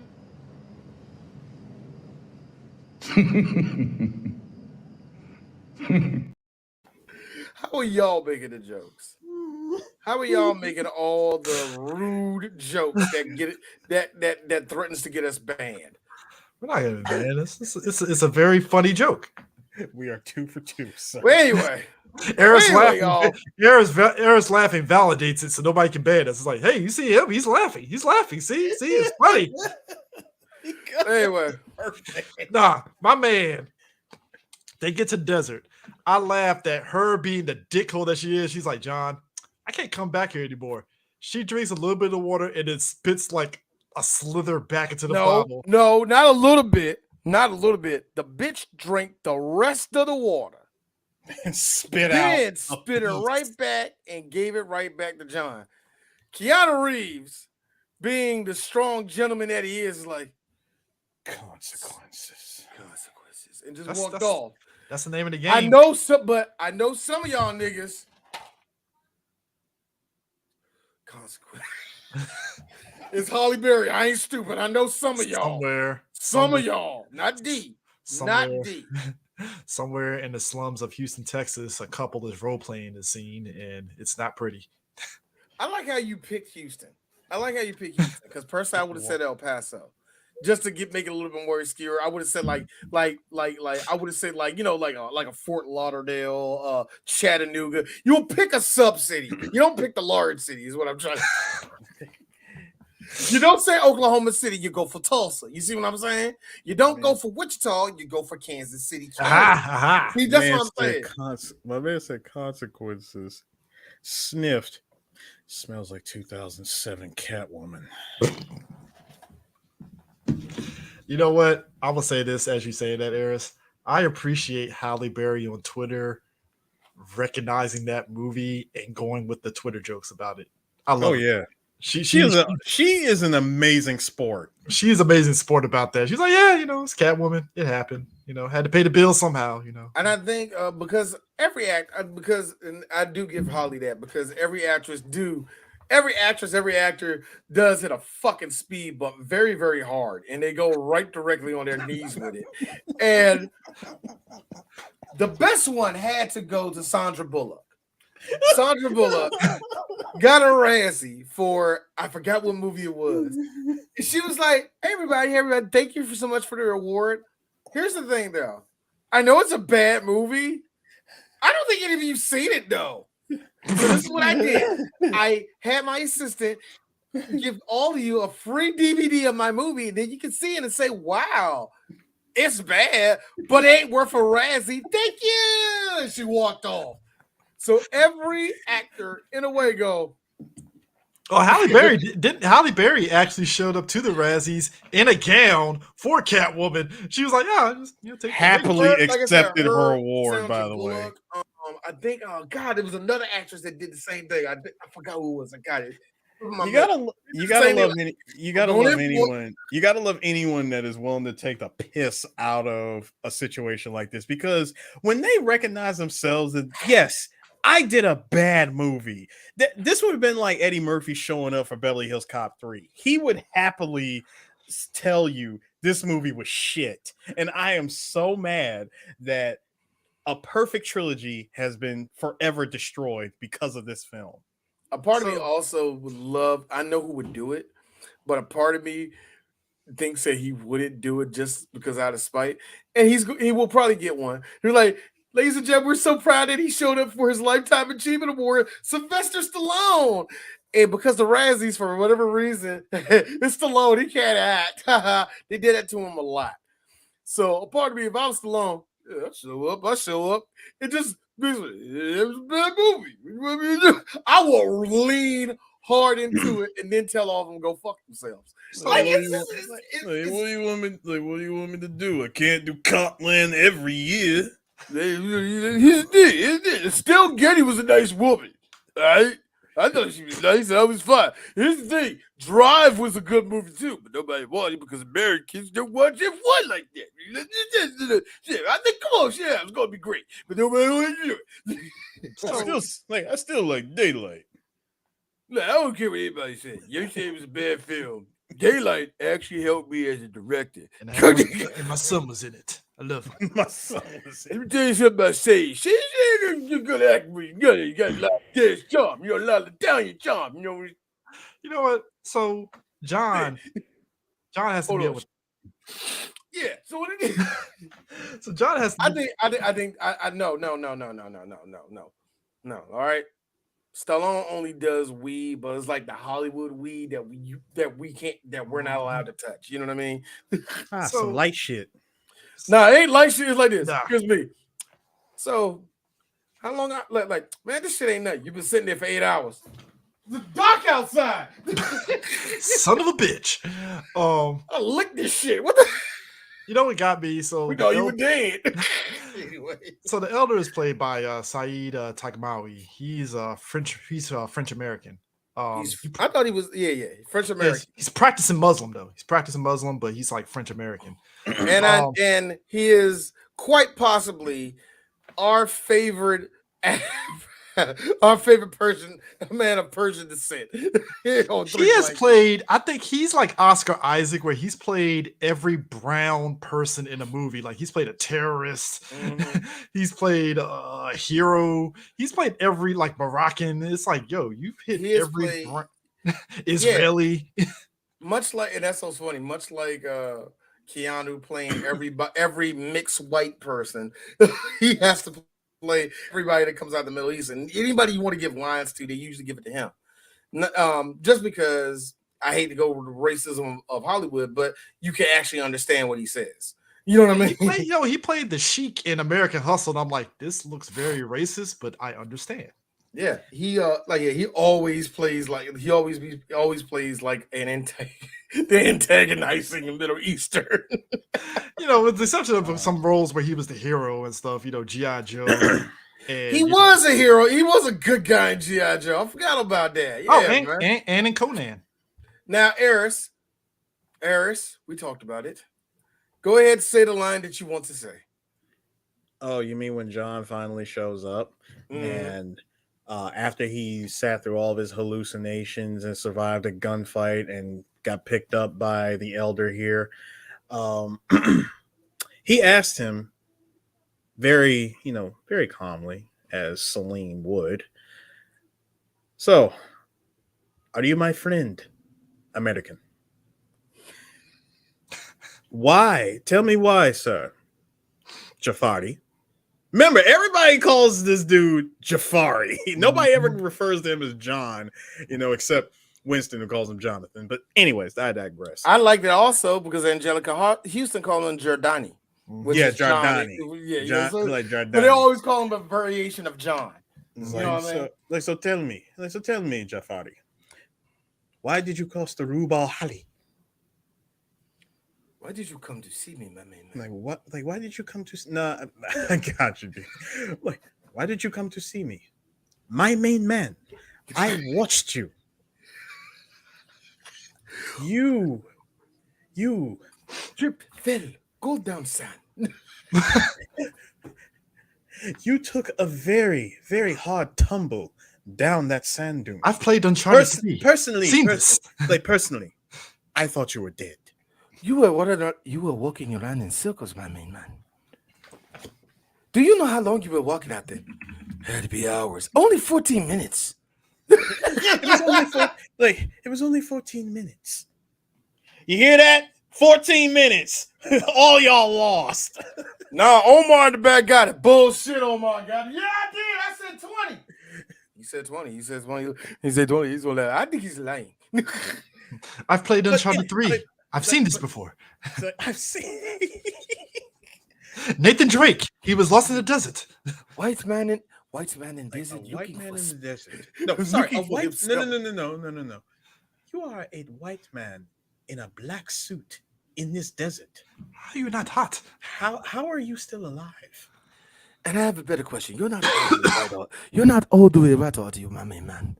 No, you're like what are you? Is your mother Spanish? What are you? I can't. Native American, my man. So he asked him, what is it that,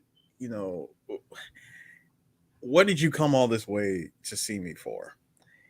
He came all that way to ask for forgiveness. Let's be real. Oh, John, there is no level of forgiveness that we can really offer you at this point. I mean, you did all of this for what? And I love how everybody in this movie has asked him, John, you have led a parade of bullet hell. What is the end goal here, sir? For the past 3.5 weeks over what? A puppy? It's like, what is the end goal of all this, sir? Like, this was all over what? A dog and a car? It's like, sir, what was the end goal to all this? What was the point? What was the point, sir? Now a puppy, your dead wife. What, man? Come on, dog. Listen, now listen. You did all this for what? What do you live for? My wife, Helen. I live to honor her. Helen's been dead for a long time, my man. No. Wait. So you do this for love. You know, Jonathan, we can take away the excommunicado, but you would have to be back 100% under the table. This man is about to be on a level of servitude that he's going to wish that he was dead, because he is offered the chance of his quote unquote freedom by still being under the high table. He has to go back to New York, find Winston, and kill him. Yeah. And that's the thing. And I like how John's eyes looked like, Winston? What? Like, and the penance for that, dude gave up the ring by cutting.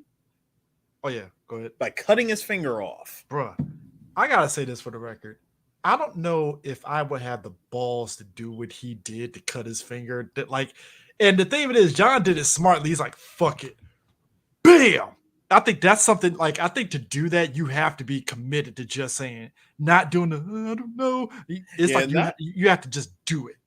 Technically, what he did was like offer some straight up Yakuza stuff, because the way that I've seen it done in certain Yakuza movies was when you get ready to cut, and I actually heard about this from an actual ex-Yakuza member who did lose his finger.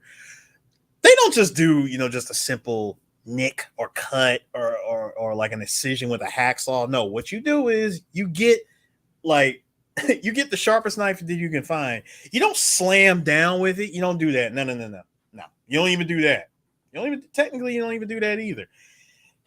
You get the knife ready. You take a thick ass wood block.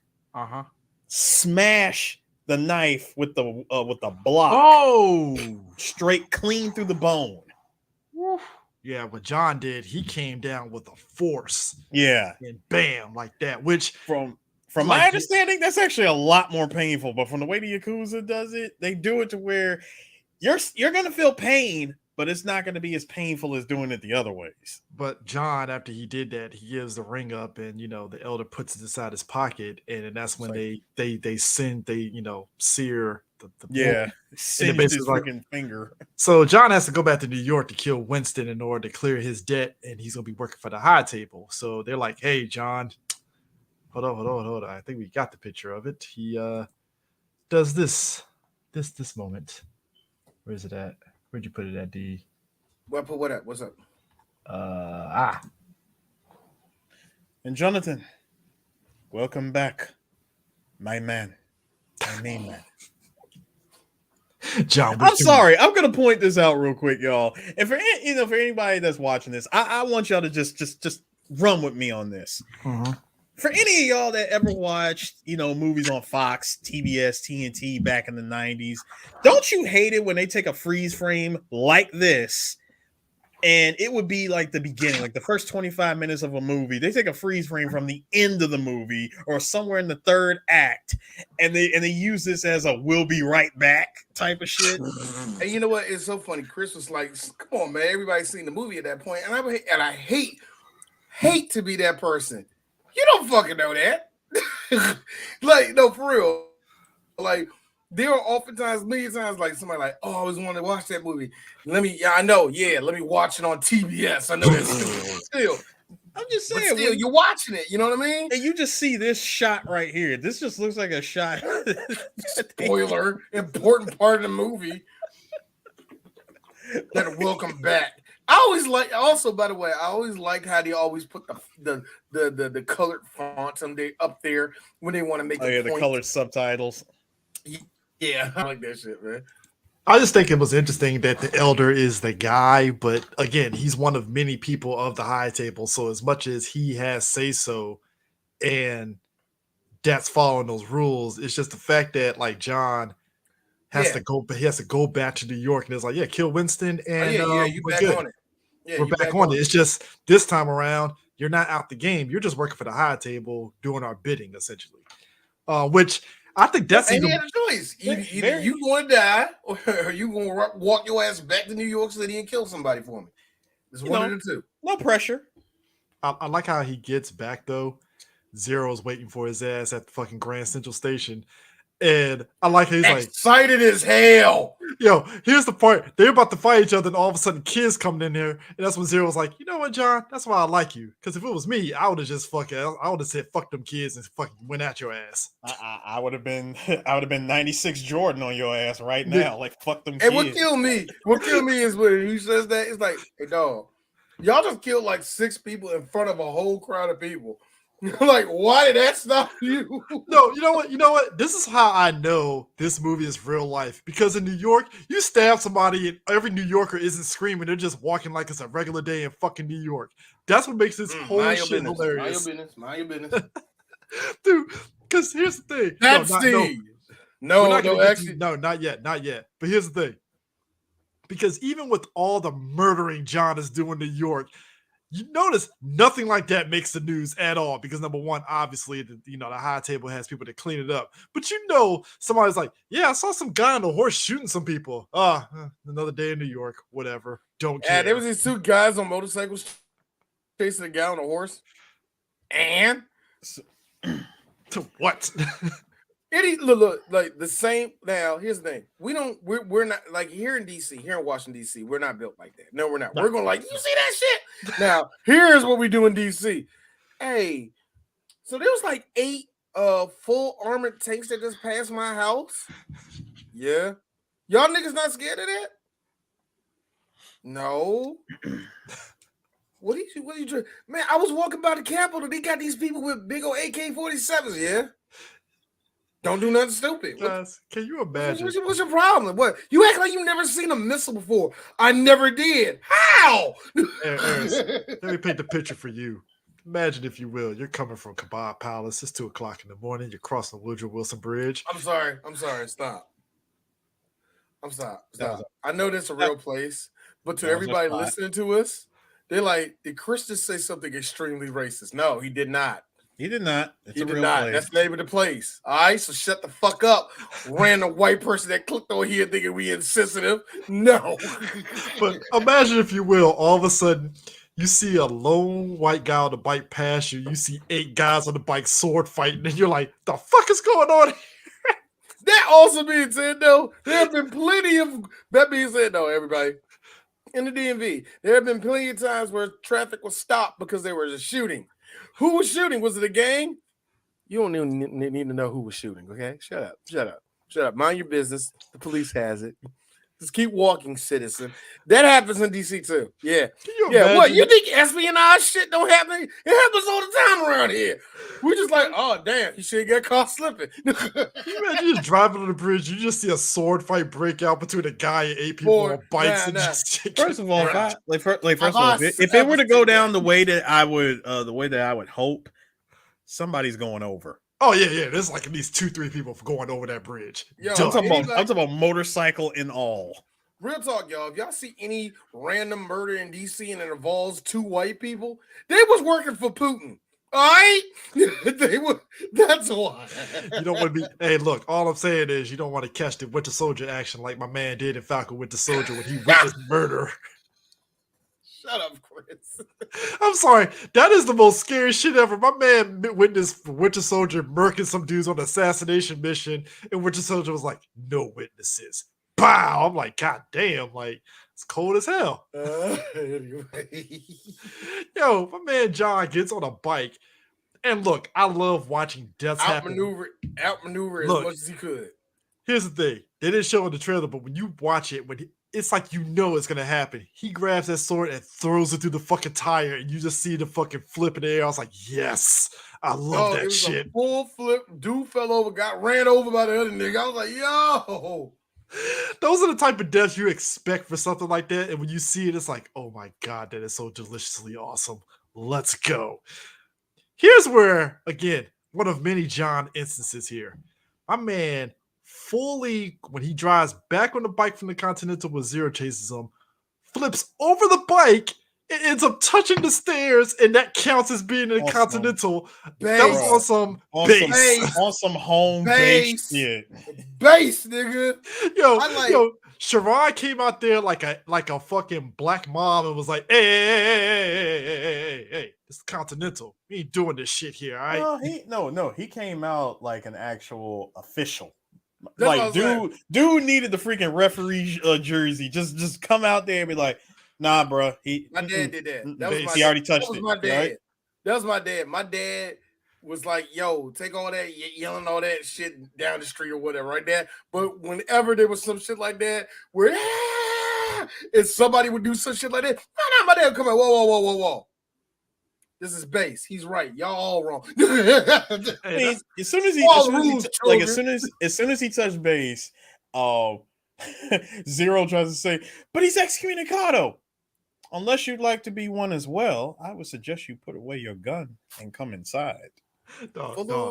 Follow my African accent. I wish Sharon. Like this. I'm a man from Baltimore, you know. I wish Sharon was like a black dad, went full black dad, like, hey, stop. Flickering the lights outside of the motherfucker.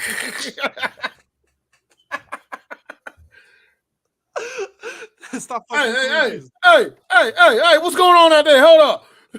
What's all this rackets out here? Out there with a white beater, big ass mustard stain across the white beater. Black and mouth hanging out his mouth. Oh my god! So he goes in there, and that's not no boxes, tidy whities anyway. Nigga, I haven't seen tidy whities in years. They still tidy whities? Hell yeah! Look, don't be that nigga. You know they do. Come on, plain white hugging the dick. Come on, you know they still make them. Hey, look, I gave up on them when I got out of high school. I'm like, nope, boxer briefs, baby, all day. He's gonna be that person. I gotta be that person, y'all. I hate when you get the boxer briefs that just want to live in your ass. Like I will never forgive Jockey. That's why you get the Under Armour ones that's like spandex and it stretches so it doesn't like. Those are boxer briefs, nigga. Yeah, but they don't go up your ass. They actually stick to you like compression shirt. Except compression shorts. Yeah, those are tidy. Those are still technically tidy whities, though. No, they're boxer briefs. Yes, they are. No, they stick. If they're spandex, Chris, and they're still technically tidy whities, man. They just got shorts to them. You're wearing boy shorts. Anyways, look. If you had a dunk, there'd be cheeks coming under it. They're what? Look, what are you talking about? Anyways. Thank you, Harris. Mr. Clappers. Thank you. All I'm saying is, champ. Anyway, did he wrap the? Yes. Did he actually wrap the belt around the nutsack? What I want to know. Here's the thing. This shit here is the equivalent of somebody standing next to you, and when there's like 8 fucking stalls, and they're standing right next to you taking a piss. That shit right there. That bullshit right there.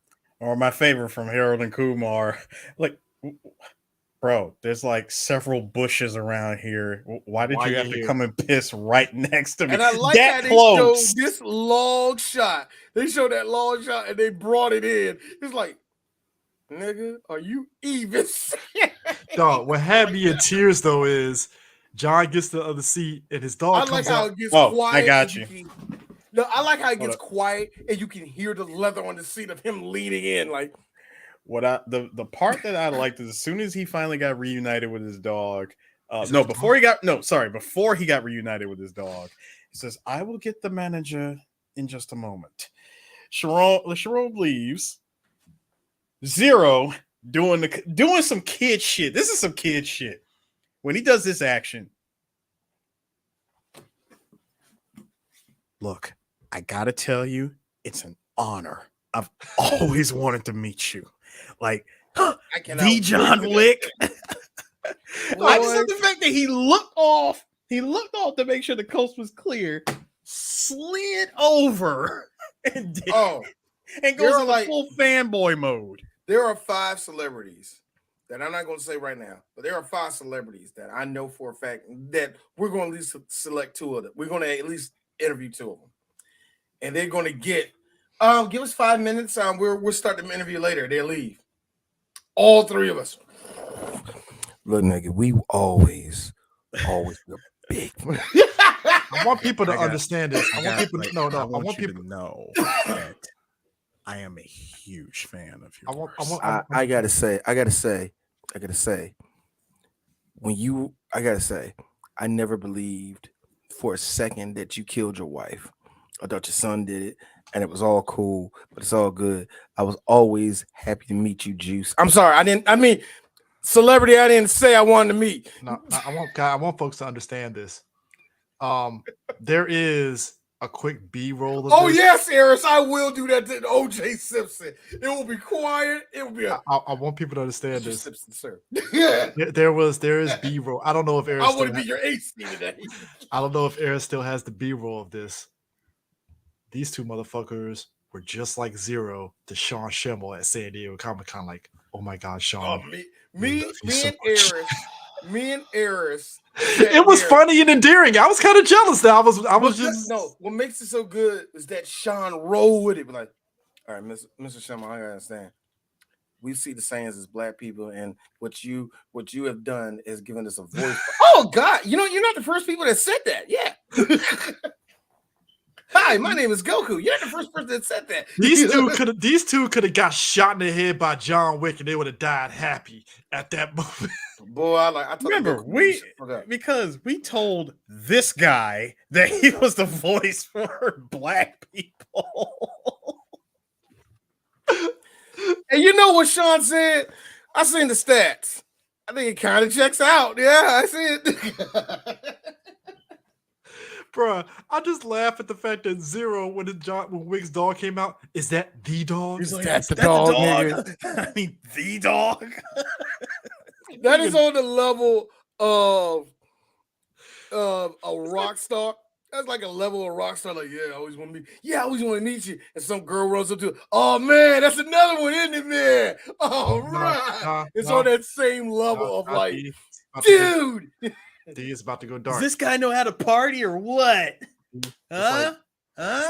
You guys, it's like me looking at OJ and he pulls out a butcher knife. It's like, is that the knife? Is that the knife? No. This is when he breaks out the gloves. No, it's the glove. You gotta tell me. That You gotta the tell me gloves? those are isotoners. You gotta tell me, man. Are those the gloves?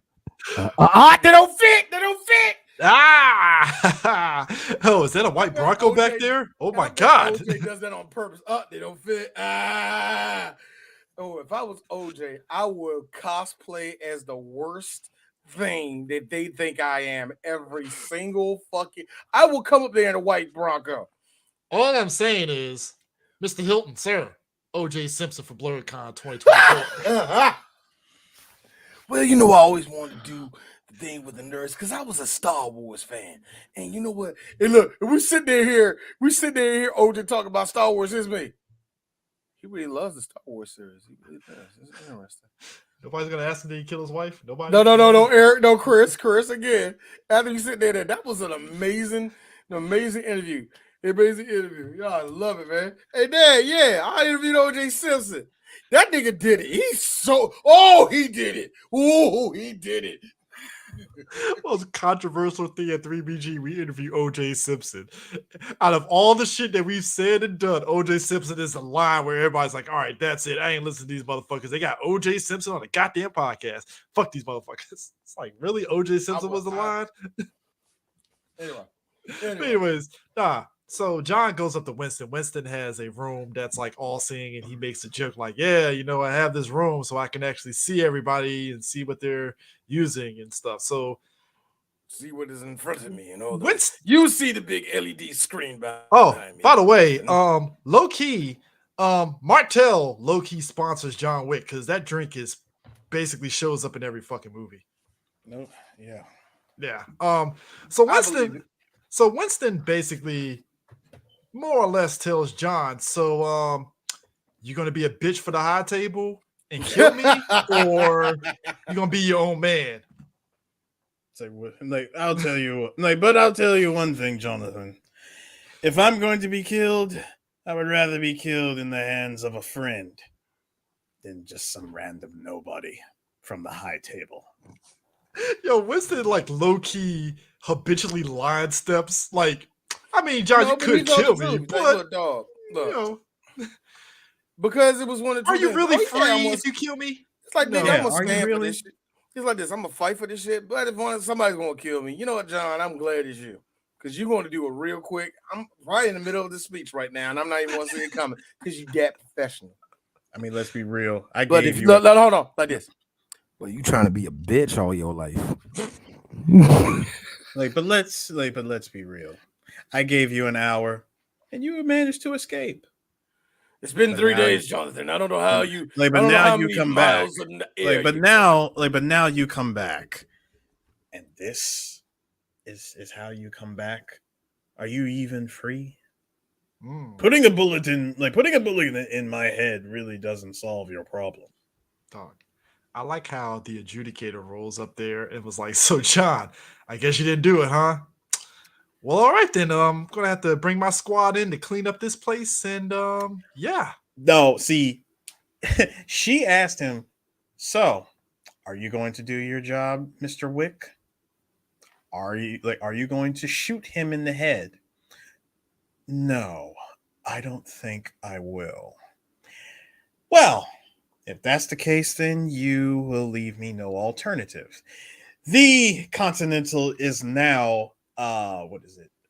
Deconsecrated. Decommissioned, basically, where Yes. basically Winston is no longer there, and they have a cleanup squad, which is basically dudes in fucking bulletproof armor rolling up in there. She called the boys.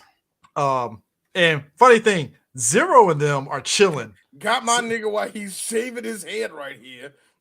He was like, "Yeah, I'm gonna bring the hit squad in here. So, yeah, you just go on ahead and just do what you do." Now, here's the thing. Commands and non-binary. Now, non-binary command. Now, here's the thing. Now, in the Wick universe, right? Like the first movie we saw John, Or as I like to call it, the Wikiverse. like in the first movie, John had a bulletproof vest on, and that's how he was able to survive, and all that stuff. So the second movie, we found out that, hey, those suits, they actually have bulletproof liners in and stuff, where not bulletproof, but they kind of protects them basically. Kevlar. So obviously, this third movie, he's rocking the Elder hooked him up with a Kevlar suit and such, and he's fighting a squad of guys that are pretty much the juggernauts from fucking Call of Duty. All these niggas got at least they got the same bullet sponge power of the niggas in Battlefield before they do a motherfucker before they do a patch, man. Seriously, these dudes don't go down for nothing. Now, Sharon and Wick are the only two that survived because Sharon got his group of guys in suits. Oh, and them they niggas got one hit. Everybody got wasted. John is the only one who he's kind of calculating in how he shoots them, because he's shooting them and it's like staggering them, but it's not killing them. And then he figures out, oh, if I shoot him underneath the helmet, I got him. That's a whole lot of extra steps. Yeah, it's a lot. Like he's using their guns to kind of stagger them, but it's not working and stuff. I like it was bad when he shot one. I remember he shot one of the dudes in armor. He shot him up like so many times. He's thinking, okay, this guy's definitely dead. Nope. But instead, you just heard, oh, like it hurt. It hurts. It hurts, but he's still alive. Open the visor. Pop, pop, pop, pop. I'm sorry. Runs back into the room. Now, Winston, Winston, we need bigger. No. It was the first time. Winston, I need bigger guns. Now, here's the thing.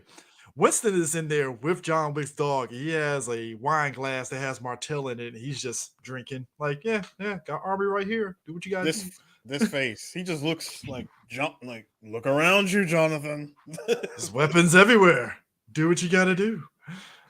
But nah, man. My man had a whole remote though. Yeah. that damn safe door, the way he did it. Like, now, Sharon is me, where he's exhausted and he's fed up. Me and Eris were in tears because when he took off the jacket, I was like, yeah, that's a frustrated black man. He took off that fucking jacket. You over here breathing hard, sweating. Frustrated black man took off the jacket, knowing Threw a shotgun to John. Hold on, knowing that he survived while his team just got washed. Threw a He shotgun to took John. the shotgun down, gave it to John, picked up one for himself. Hold on. John says, improvements, huh? 12 gauge slugs, armor piercing. And look how serious he is. He all mad, slight vein, slight jaundice in his eyes. Because hold on, think about it. That is a look of a man who honestly should have been killed with his team. Yeah. At least 5 times in that, like in the beginning of that fight. That's a nigga that has a fist like, I was a child soldier. I would not die here. Bro, they loaded up with them fucking shells. John did it up with the automatic loader and shit, which I like the attention to detail because he has like I love the way he does. I love the loading way he just slides it one. And it's like, yo, it is like John, I think we said it too. Well, saying this one, he is so calculating with that shotgun because them motherfuckers surgical with that shit. Surgical as shit. Now, Eris, we talked about this before, and I'm going to bring it up again. CGI blood is needed. Yes, CGI blood is needed for one main reason. Now, I'm gonna say this because, at least in my opinion, Eris, and if you disagree, I'll let you, after this. But I think the reason why you use it now is because number one, it's messy as fuck if you really use blood for all this shit. But mainly, number two, I don't think you use real blood. I mean, real practical effects. You don't use the blood packets. You only do that shit when you're going to hang on a shot to me, or you want to show how visceral a shot is. Now, yeah, you can necessarily do a little with CGI, and it does look look like it's real and shit. But I noticed with some directors, when they want to have a hanging shot where you can see the wounds and all that shit, that's when you start seeing blood. I think having that balance makes sense. Now, yes, not all CGI blood is created equal. No, I just thought it was very good in this. I thought they did it very good in this. Because in realness, there's CGI blood that did not age well. Oh God, yes. Well, I mean, let's be real too. Oh God, yes. There are scenes in John Wick 1 that's like, that was kind of, you can't do that with the blood no more. Yeah, that looks bad now. But the thing of it is, we forget too, like they CGI'd the muzzle flash in the first movie. Oh yeah, they had they CGI'd a lot of stuff. And the first movie was weird with the CGI. That's where all the budget came from, was CGI in the first one. But I mean, I was fine with it overall because, like I said, it's a simplicity and stuff. But like this type of movie and the way they shoot the action, I get why you use CGI in this shit. They're just adding another 2 days on the shoot. Now he kills all those guys, and I like how the adjudicator is calling Winston. Like, so there's still time to give up, and he's like, "Nah, I'm good. I got John and my boy out there." So I'm going to say this now. If you really think that you can keep this up, you got this motherfucker. Oh God! Hey Chris, I do miss the clip when you use that when you flip phones, but there's a satisfaction of finger up, boop. There's some satisfaction. But D, this is the Continental. In Winston's case, he had the old timey phone, that golden phone that's about this long and hooks. My man just has the AG Alexander Graham logo on the side. Yes, bro. My man picked it up, heard about 5 seconds of that, and hung it up immediately. Yes, I can keep this going. Now, this I want you to understand. You have an army. I have a Wick. Dog. Now, what makes it wild is that after this is where we see the age of Keanu come full force, because when he gets to the top floor. Oh, wait, before that. Wait. Before that, Chris, we're forgetting the part that you and I was laughing at the most during that gunfight. The fight that took place in the water. Oh yeah, they were tussling in the water, and John finally got the gun and shot the guy in the water. No, but the dude in the armor tried to shoot him, and I love how the bullet drop was like instant. I'm like, you're just shooting that shit underwater. Dude, John took his. All I had to do was like. Dude, John grabbed his gun and fucking capped his ass up close. Bop. Dog, my man Zero and his guys. Again, John's knees, Keanu's knees is going out at this point, and John is getting kicked through all that fucking glass. It was insane. It I was like it. insane. I love, and something told me the second he shot the glass, I'm like, Mark Dacascos is gonna wag his finger, and he did it. I knew he was gonna wag his finger when he did that. Dog. There's John, something so disrespectful about finger wagging when you're Let the me tell you bad something. guy. Let me tell you something. Chris, I listened back to our podcast of Only the Strong. We talked a lot about Mark Dacascos, and we got a lot off. I will have to say this now, whatever we hear, Mark, you knew when you picked up the phone and your agent said John Wick 3, you said, oh, so that means I can eat the scenery too, right? Yes. Do you know how much? And I had to learn this in between the time of us doing that podcast and now, Chris, I watched more Iron Chef. Mark Dacascos does not turn that shit off. He overacts everything perfectly. his most He is, subtle, him and Jim Carrey have that ability to overact, and it's like, that's exactly what I wanted. Thank you. his subtle. To be honest, Kamen Rider Dragon Knight is his most subtle. He is so that and Highlander. He's just a flat line in both of them. It's just so weird. We got in those two series, he's so flat, but in everything else, he's like Mark knows he's getting paid like not even 100,000, but he's acting like he is, and I love it. What gets me is that John takes out Zero's guys and then fights the Indonesian dudes, and I like how the Indonesian dudes kick John on the ground, and then they offer to pick him up like we're fans. They said, nice to meet you, Mr. Wick. The second I saw him, I was like, my nigga, Fleek.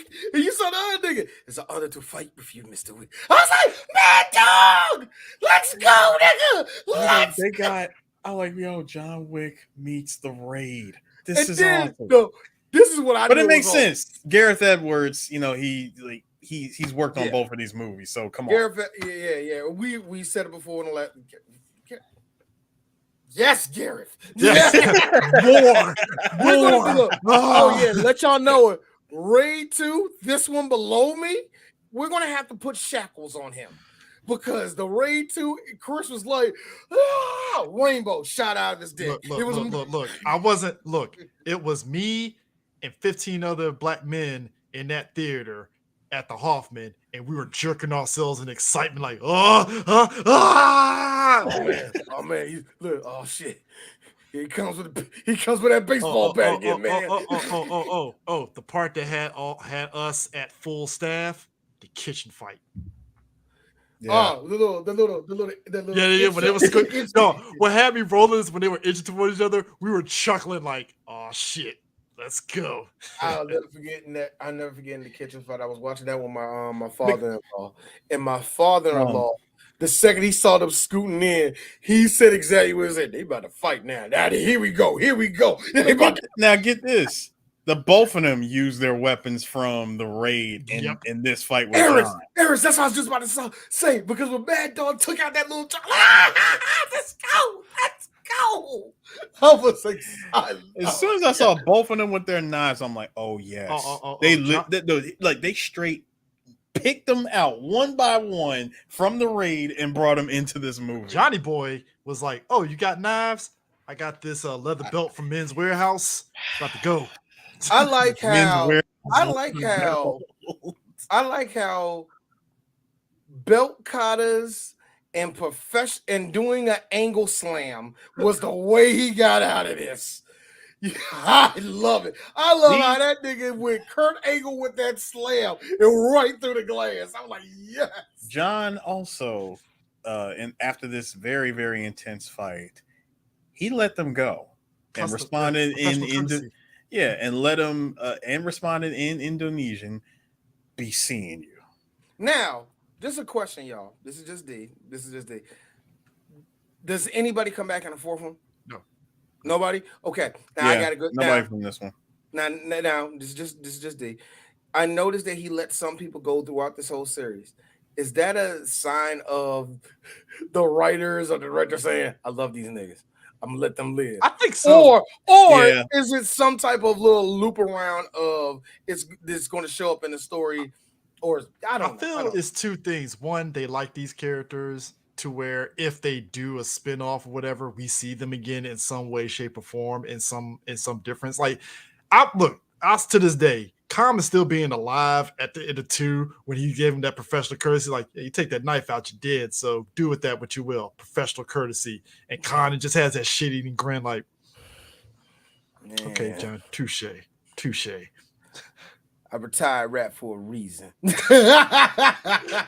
then these two dudes, it's like, yeah, you're fighting because your boss is here. I need to get to your boss. We're good. Be seeing you. Understand. We thought we were going to take it easy because, number one, you've been out the game. You've been retired for 5 years. And, you know, my partner here thinks that you're moving slow, John. Don't make me look bad, you know, because I personally couldn't wait to fight you. And I'm glad we're having this fight right now. Both of us are running this fade. But please, make it interesting. That's all I got to say. Make it interesting. John's old age was catching up to him in that fight leading up to him. Because, like I said, I'm pretty sure John rubbed some fucking icy hot on his knees before he got popping. Because I feel like he took a nanomachine injection or something, man. Bruh. Like, I don't understand how. Like, in a movie like this, and I was telling myself, in a movie like this, yeah, John is going to be a fucking bullet sponge. A lot of people are going to be damage sponge. So how you gonna go about it? I'm like, you got to Batman him, and how you got to Batman him? Batman means he takes a lot of damage. Why are you standing? How are you standing? Actually, you know what, D? It reminds me of you remember the first episode of Arrow when Oliver got back to the island and Doctor was like, I don't understand how your son's alive. He got lacerations on his back. Yeah. He got fucking 3 broken bones that didn't heal properly. Like, how the fuck is this kid alive? Like, and that's John right there. He's Oliver Queen. Like, he got fucked up pretty bad. He's still got a bruised kidney, still walking around, not pissing blood. How the hell is this working? Like, damn. I just like I did like it. Like, remember when Bruce Wayne, you're like, yeah, Bruce, your back is like built like a 70-year-old. I don't think you should. They got adamantium fucking skeleton at this point. God damn, like no, oh like, man, sir, this is no man should go through this. We're making this movie real, so we got to, you know, you're not Batman no more. You're like a real life Batman now. So, of course, this is stupid. Your disc in your back or have evaporated, sir. Well, D, you know, real life Batman. He got his back broken by Bane. All you have to do is just punch him in the back, and it fixes itself right there. You know, there you go. I'm sorry, that was the funniest shit ever. Ah, yes, there you go. There you go. You're fixed. Like, what? You good? All right. John and Zero's fight is exactly what I expected it to be. Again, Keanu's a little slow, so because look, Mark Dacascos is on 10, Keanu's at a 7. So it's like Mark has to kind of slow it down just a little bit to be on Keanu's level to make the fight believable. You know, I like now, quick question, y'all. They're both pretty much the same age, but who is older, Mark or Keanu?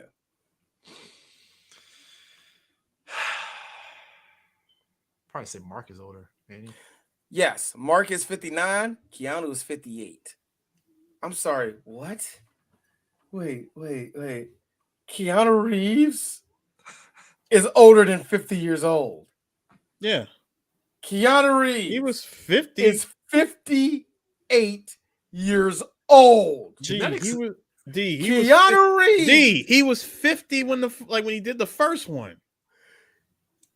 58 years guys, old. We've said this before. Genetics is weird. Morgan Freeman was like 45 way back when he was with Christopher Reeves and was it Street Smarts or whatever and shit. He slapped that chick and shit. He's like he was 50 years old at that point. So I mean he stayed 50 even when he did Kiss the Girls. And I'm like, nigga, you old as shit and Kiss the Girls, but you know, meanwhile, Lawrence Fishburne is 61 years old, divorced Gina Torres because his back gave out during sex, and then in 2010, he was like, I act where I want to act in. And she was like, fine, I'm gonna have mediocre success on USA. Fuck you, bitch, fuck you. And I don't know, they had black sex I'm gonna afterwards. fuck Dylan McDermott. wait. Yo, but nah, Zero and Wick's fight is dope as shit, and you know, Wick wins because he does. And at this point, I like how this nigga Zero has a full on katana in his whole chest. Be seeing you, John. Sorry, I just had to catch my breath. When he said Look, that, I'll I see you. It's like, I'll catch up with you, John. No, you won't. Yeah. now Yeah. a part of me said this. Yeah, you're probably right. Let me catch my breath. So we end up That finding out. slump over. So the adjudicator and Winston, them are on the roof, and John gets there, right? And the adjudicator realizes that by showing a show of force in protecting the Continental, that's a way to parlay to the high table to show allegiance. And Yep. she's like, all right, your fealty's back. We see goes- you. Bro, did you love the Weebay face that she made when she figured it out? She goes, "Wait a minute, you were demonstrating your power, by showing that you're willing to protect the Continental no matter what." All I right. thought you would have Huh, figured that out. Thought you would like, have so figured that out the second y'all started shooting bullets at me. Like- But okay. Okay. Fealty, fealty granted. We'll parlay. We'll parlay. I understand. I get you. What about him? What about yes. him? What about what about John Wick? Oh, I'm afraid he has to die. Pop. Pop, pop. Now I want Look, you to notice. I'm Notice sorry, the bullet Jonathan. that's hit- I'm sorry, Notice- Jonathan. I paused it right as the bullet hit him dead in the chest right there. bruh. In the theater. Now look, John has taken hits and has fell off things, but this was probably the most brutal of falls. This dude fell 13 stories, bounced off the fire thing, hit the corner of the fucking dumpster and hits the ground. Any other person dead. John barely breathing. No, this is clearly Keanu Reeves showing us that he is probably one of the biggest fans of Spike Spiegel ever. Nigga took a Just someone who can just take an absurd amount of punishment fucking and still level live. bump. Hey, look. I like how this bitch just saw Bishop getting shot off the roof. And she's like, all right. No, but then turns around and was like, so Mr. John's body is not on the ground. I'm No, sorry. wait. This is for Eris. Satisfied and non-binary. Stop it. No. She comes back to him after because when first of all, Sharon is asking, so sir, how do you how long do you think it would take for us to be back in operation? Oh, given everything that has taken place here, I imagine we should be back up and running within the week. I'm like, damn. Dude. Okay. All right. That's quick. She comes running back. Mr. Wick is gone. A true tragedy. You misunderstand. His body isn't there. They're like, you misunderstand. His body is not on the street. Yes. Not my problem. No. He's like, his body's not on the street. Yes. It's taken up high. I heard he was actually Christian. It's like, I love how he again. Born in Lebanon. He was actually Christian. I didn't see that one coming. No, I love how he plays dumb with it and goes, I mean, he's just one man. How far could he go? I think the funniest shit ever that he should have said was, no take backsies. She goes, you better hope that this does not reach the high table, or you better do something about this. Look, let me tell you something. We will see to that. When you How end your far could he movie, go? when you end your movie with Lawrence Fishburne cut up the hell and saying, you know what? I'm getting sick and tired of this bullshit ass high table. I'm pissed off and angry. John, are you angry? Wait. First of all, let me tell you something. If you're gonna cut a motherfucker, you better cut him to the quick. No, you're going to cut a king. That's right. You better. If you're gonna cut a king, you better cut him to the quick. I know one thing. I am pissed the hell off. Drinking his Fanta out of a straw, by the way. What about you, John? You pissed? Yeah. And then, now, I want everybody to know this. They echoed the yeah. There was an echo in there. Yeah. I was like, yeah. Now I have to put you in the movie. Now I have to point this out here. Shout out to the cinema villains. Shaggy brought up a point about John Wick being a horror villain. And you know what? Gotta agree with Shaggy on this one because number one, I heard it too. I agree with you, Shag. He is a horror villain. you cannot bargain with John. Mm-mm. You can't bargain with John. No, you can't. He's the Baba Yaga, obviously. He kills everything that comes in his way, and it's like much like a horror villain, they give grace when you do not see it coming. It's again. Hold on. Did he, now, there was another person. Did he let Ruby Rose go? Ruby go? No, he killed. She's dead. No. He killed her in the second one, right? Yeah. He didn't want to. I thought she lived. Remember, he didn't want to. But no, just to show you how much of a horror villain John is. Let's take it back to the first movie. When John Leguizamo is willing to go against when he's willing to slap the Russian mob, open palm slap across the face, and answer to the mob boss, his simple response, sir, the reason why I slapped your son was because he took Mr. Wick's car and killed his dog. When the Russian mob responds with, oh, and hangs up.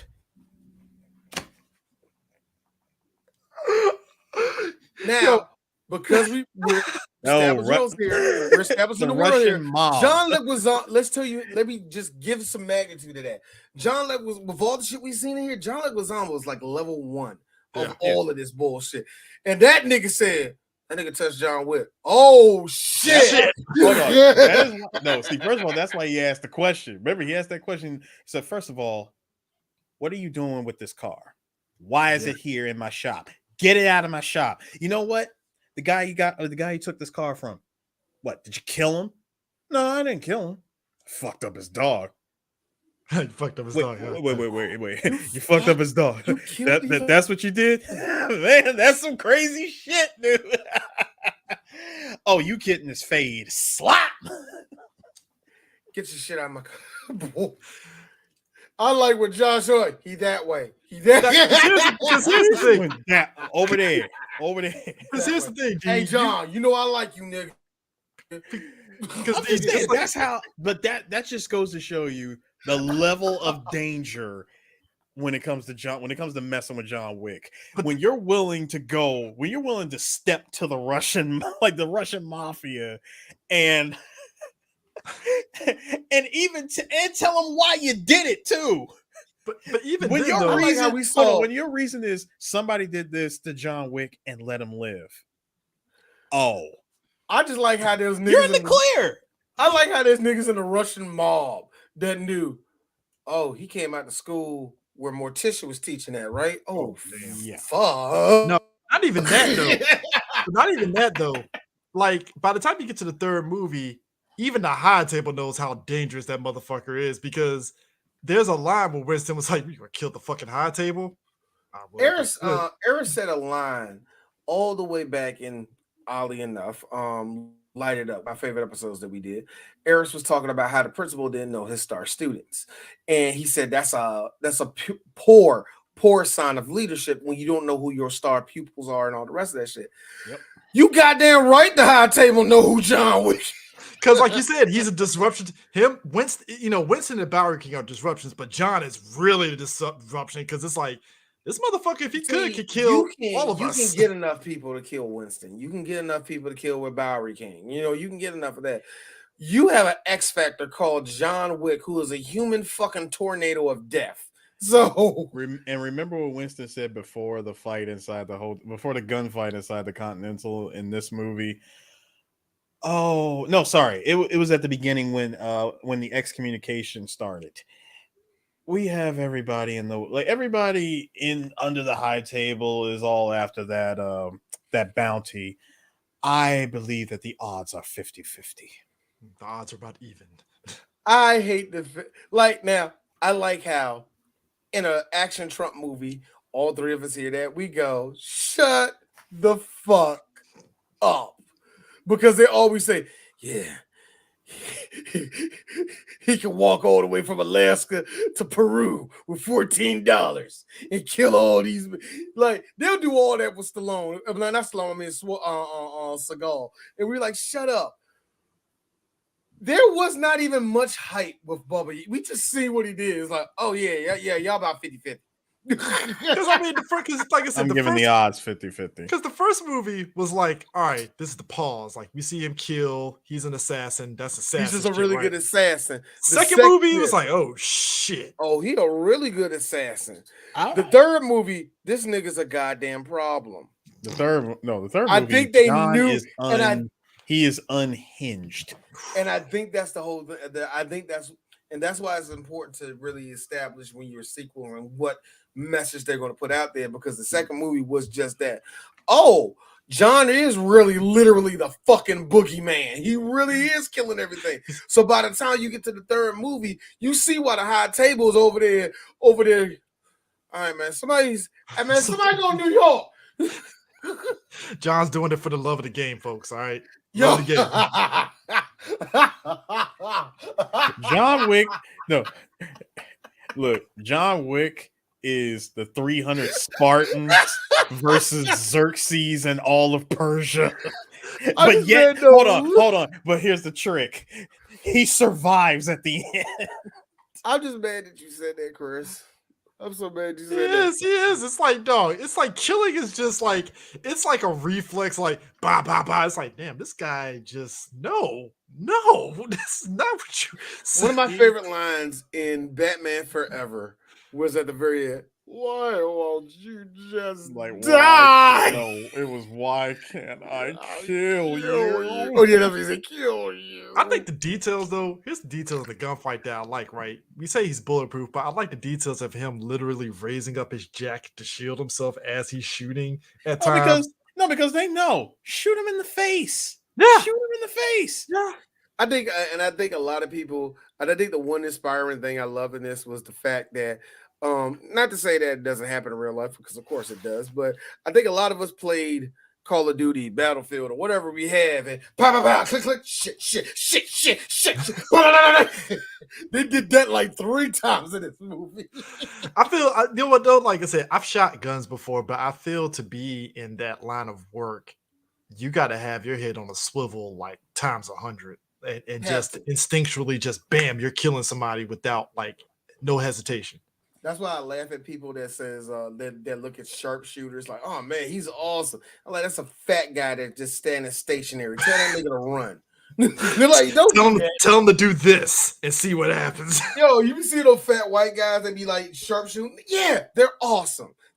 They get stop out. That's nice. Hey Earl, won't you just do this? Run it to the side and do that. Show me if you can do that. Yeah, there's a reason why you weren't in the army, nigga. There's a reason why SWAT isn't kicking down your door asking you to join. This is the reason why the Davenport police force was like, hey Earl, you want to we got to talk about your weight, because you can't be a cop and be in this type of shape. No, it's not that you're a big guy. Look, James is a big guy. Yeah, I'm a big guy. But what does James do? I do my PT. He does his PT. This is what we're talking about. Because even look, you talk about people of different sizes. Hell, even in John Wick 2, that sumo dude that went at John, the Samoan guy, I was like, yeah.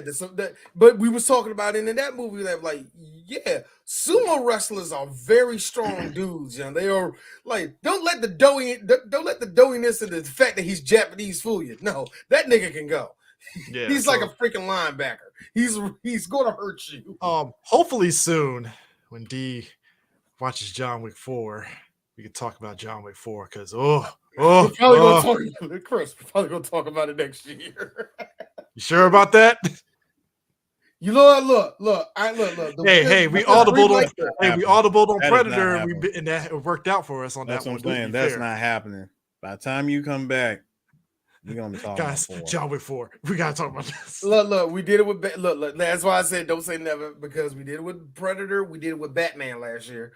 So shut the fuck up, Chris. I'm not promising nothing. Hey, the smile on your face is like Jack Nicholson going, yeah. Oh yeah, because me and Aris was looking at each other like, D needs to see this shit. And as soon as you sat there, it was like, oh, it's like, oh boy. Oh baby. I was like, look, I said, look, I don't care what he's got to do. He needs to see this movie, because I'm not sitting around waiting forever for us to talk about it. Everybody's already done talked about it except us. Whew. Man, it's you. But John Wick 3, man, I love it. It's funny enough because I know a lot of people, as much as they love John Wick 2, they weren't fond of the heavy story emphasis. But I didn't mind that because I think you needed John Wick 2 to kind of establish the stakes of what John Wick 1 didn't really touch on that much. So now you get 3, it's like, all right, let's get back to the action in 3, and then boom, everybody loved it. So I mean, like I said, 3 was dope, and All right. oof, So holds up. Still holds up. I have to ask you guys what you want to do. Sequel, one of our do-overs, or you want to do an anime? What y'all want to do? Whoa, anime, just to break up the monotony. Yeah. Anime? Is it a series or a movie?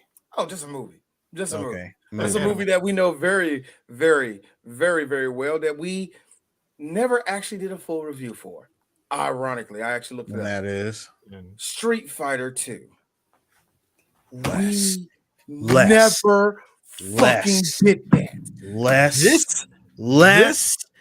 Let's fucking go. This guy right here, last year at Otakon, bought the Street Fighter 2 animated movie on Blu-ray that has the different ways of watching it. You could watch the different dubs, the different subs, the different music, the American or the original one. It's so many ways you could remix that movie for yourself. I personally, my sons are big fans of Street Fighter. I can't wait. They never seen that movie. But here's my oldest son.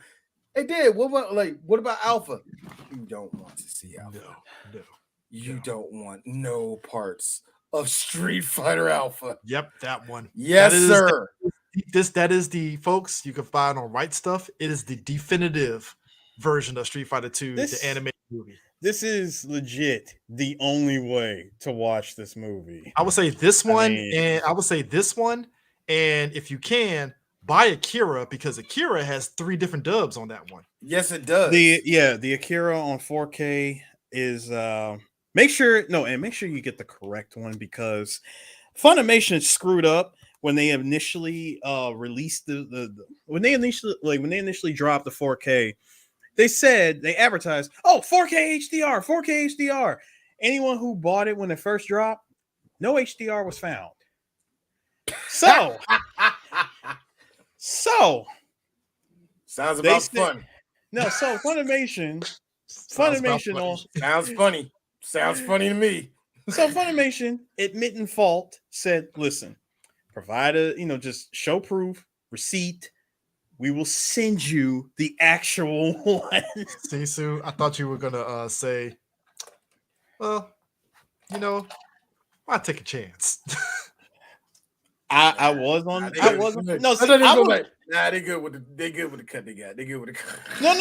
No. See, to me, I was like, well, that stopped me altogether from buying it, and I just said I'm just gonna wait until they started putting them in rotation, and which eventually they did. So I got one because I was either going to do that or I was just going to say, hey, let me go ahead and be the asshole real quick. Amazon Japan. I go straight to Amazon Japan and buy the real 4K HDR version. Get the physical copy, let it come with the freaking poster and everything, like I did with Venus Wars. But I just never got around to it. And eventually it sold out, and I just said, screw it. Yeah. Yeah, see? Yeah, thank you. Thank you. But hopefully Sue has this up. Our man Bo Billingsley voices DJ in that movie, and Eric should have that interview up from Otakon. Fun guy. God. Yes, fun guy. But it was, look, Bo voicing DJ in the most hi Bo, bye Bo ever is fucking hilarious. It was like and fly by night, like here he fly is. by night. And we're going to end the episode like this, and I can tell you right now, guess who else does that? Bryan Cranston. Yes, Bryan Cranston. Cranston does that in that movie too. He plays Fei Long. He plays an Asian man. Good night, everybody. See you later.